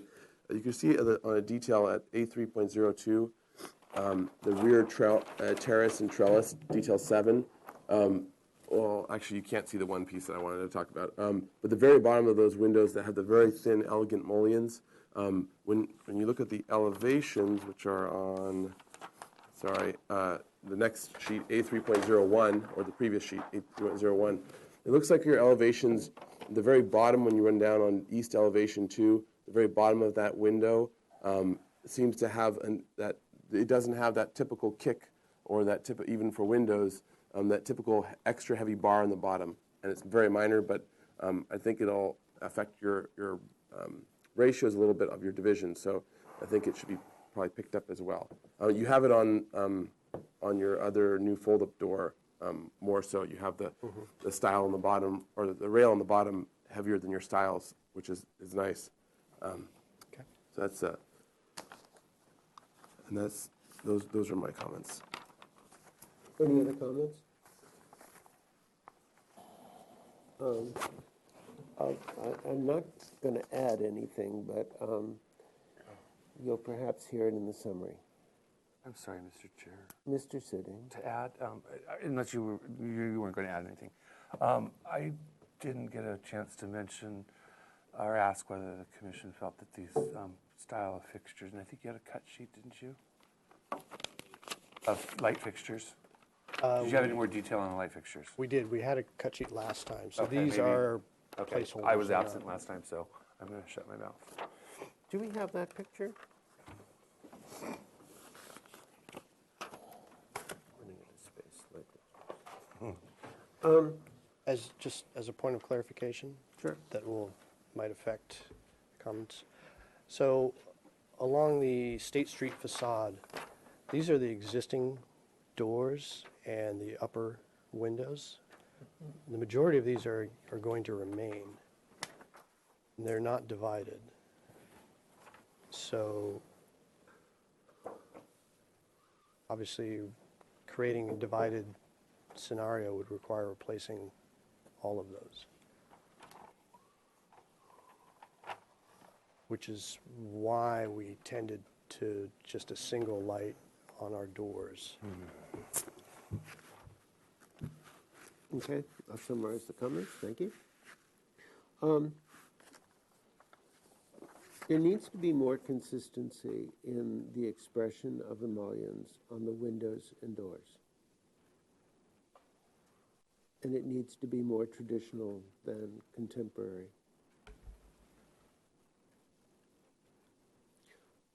All of the doors need to look more traditional.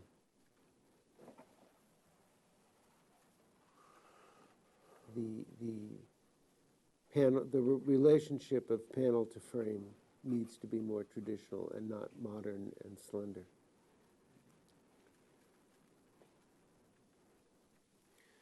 The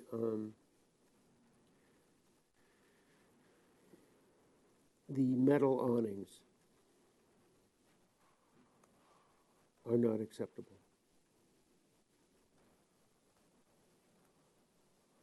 Period.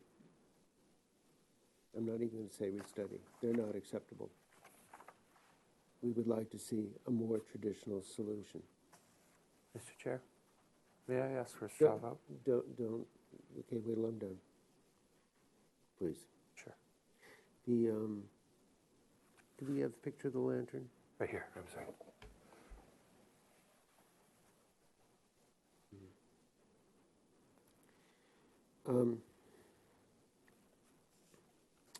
There's a recommendation for a substitution for the Sansevieria cylindrica.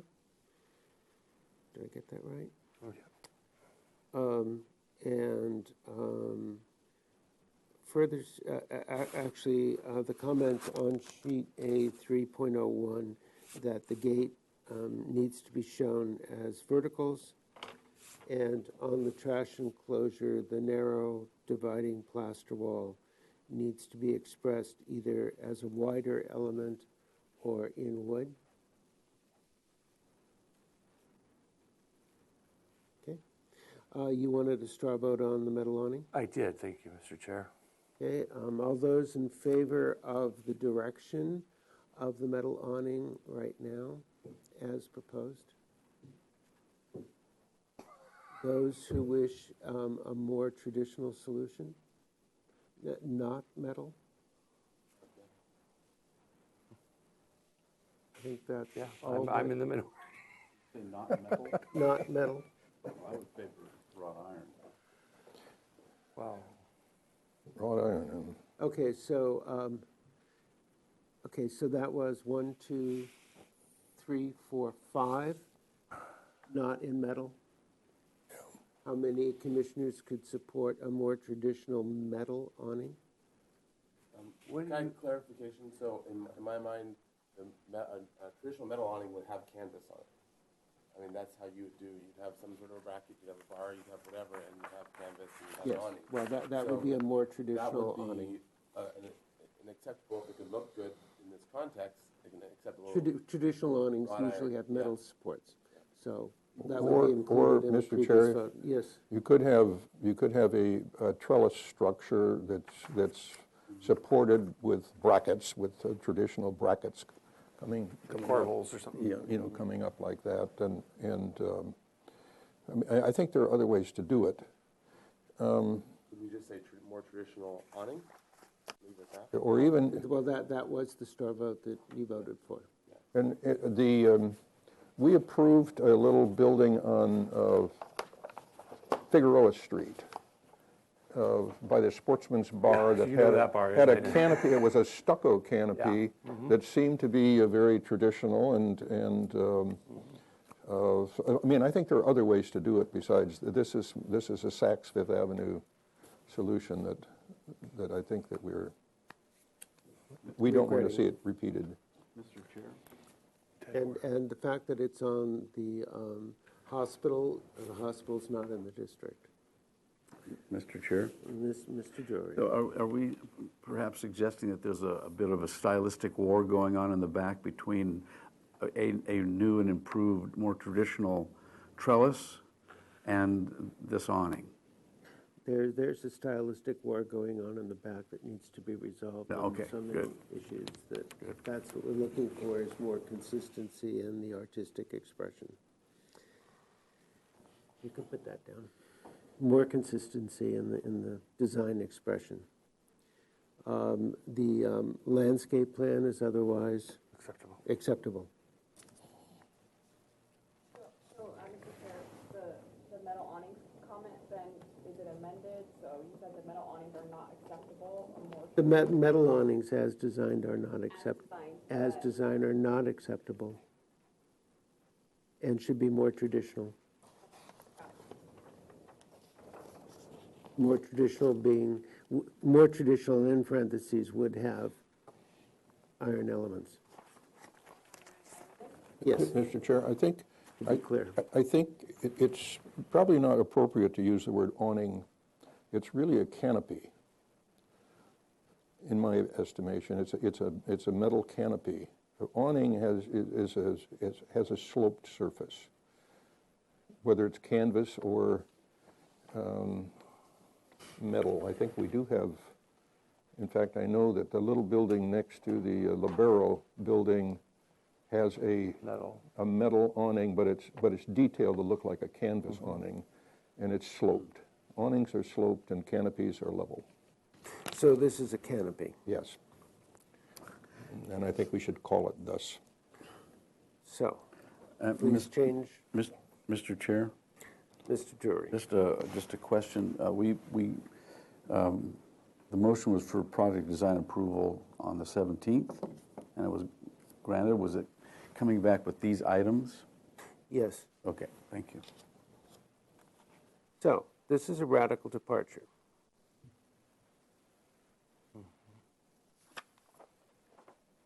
To be perfectly honest. How can this, to give the applicant some very clear direction of what he's to draw next? Helpful. Would be helpful. How can this design be modified? Don't pick up your pencils. To make it more like a traditional canopy. I think Mr. Mahan brought up a method, and that was to have brackets or kickers or corbels. Correct, Mr. Mahan? Right, and it'd be detailed more like a pergola. So supported Attached from to the the wall. supported from the bottom as opposed to the top, right? With brackets or kickers, knees. Yeah. So the part that we find problematic is this use of that. Okay. So if this was here, and, well, it probably need to be raised for clearances, and this was held up by some type of corbel bracket scroll, it would make it more acceptable. Yes. And the surface would be, the shade part, the level part would be made out of? The same as what's, I'm sorry. Would have roofing on it. Is what he's showing. Metal. So, Metal roofing. so to be very clear, this part is the problematic part. the brace. I think so. The brace to the wall Mr. Grunbein, on top is the problematic part. I think it's the most problem. Sorry, I think it's the most problematic, but That's the most. But if you're even if you're, I'm trying to think through how you'd support it on the bottom and make it still. I mean, supporting on the bottom would be the way you would do a balcony, right? Of the same, like if Yes. we're doing that exact same thing, support it from the bottom with brackets or scrolled brackets or whatever. And you don't worry about it. That's his. But no, we're trying to give them clear direction the- so that we don't have to come back with five times. There's, I think that the structure, which is channel or whatever that is, I think that needs to be obscured with a sheet metal trim that looks more like, if you go to the courthouse, to the Figueroa entrance, above the big window, the big library window, there's a very beautiful Juliet type canopy. It doesn't come out as far as this, but it looks like it's sheet metal, and so the fascia of what would conceal the structural element would be some kind of a sheet metal thing that's scalloped or made in a traditional manner, and I think that would help to make it feel right. Is that clearer? I understand the brackets and that portion of it. To be clear, what you're describing is very similar to the rejuvenation hardware restoration hardware canopy, where there is a plate steel and they've carved scallops and detail into that. Yeah, something like that. Actually, I believe, I'm not sure, but I think that the one on the courthouse may actually have, I'm trying to remember how it's supported, and I don't remember if it has things underneath or above. I can't remember that, but I just know that the fascia of it is scalloped, and it's very beautiful, and it's sheet metal. Well, it might be steel inside, but it looks like sheet metal. Actually, they use pretty thin stuff sometimes, yeah, for that, for faux material. My concern is that on one hand, we say we don't like the canopies that we see on State Street that are steel, and the detailing is similar to what you're describing. It sounds like this is a thinner profile, a thinner thickness at the courthouse. I don't think you understood us completely. I don't think that we necessarily have issues with all canopies on State Street. So, I know some of us do, but not all. They All are bordering on an industrial aesthetic that is too contemporary, and that's what we're pushing back against. It needs to look traditional, like 1930s traditional, not 2014 traditional. Okay. Could we say that, along those lines, and I'm just struggling with this as well, trying to rethink and rework and those things, but if you can find some good historic examples that do what you were talking about, that would be a great help. And I think that'll be a great help to you, and it'll be a great help to us. And so I think that's kind of, because I'm struggling with trying to go through categories of everything you can think of, and every once in a while some weird thing happens, but in general there's usually reasons why people did it a certain couple different ways. And so, so I think that's part of the safety of this whole thing would be easier to say yes to if we could see a good example. Show us an historic precedent and on an old building, and we'll bite the bullet and say, yeah, that's good. And there are lots of examples. So, to be continuance? Yes, please. I'll make a motion for a 2 weeks continuance. Second. The applicant to study the details that have been outlined by the chair. You think? The metal canopies as designed are not acceptable and should be more traditional. We use iron elements. The brace to the wall is the problematic part. The canopy is detailed like a pergola Let's just stop at, should be more traditional, period. Okay, that sounds good. Yeah, yeah. And the applicant to return with an example that inspired him on an historic building. Is that a motion? That's a was a second, motion, too. second. Comments. That was, any other discussion? No, Mr. Chair. All those in favor? Aye. Any opposed? Motion carries. Meeting adjourned. Well, meeting adjourned.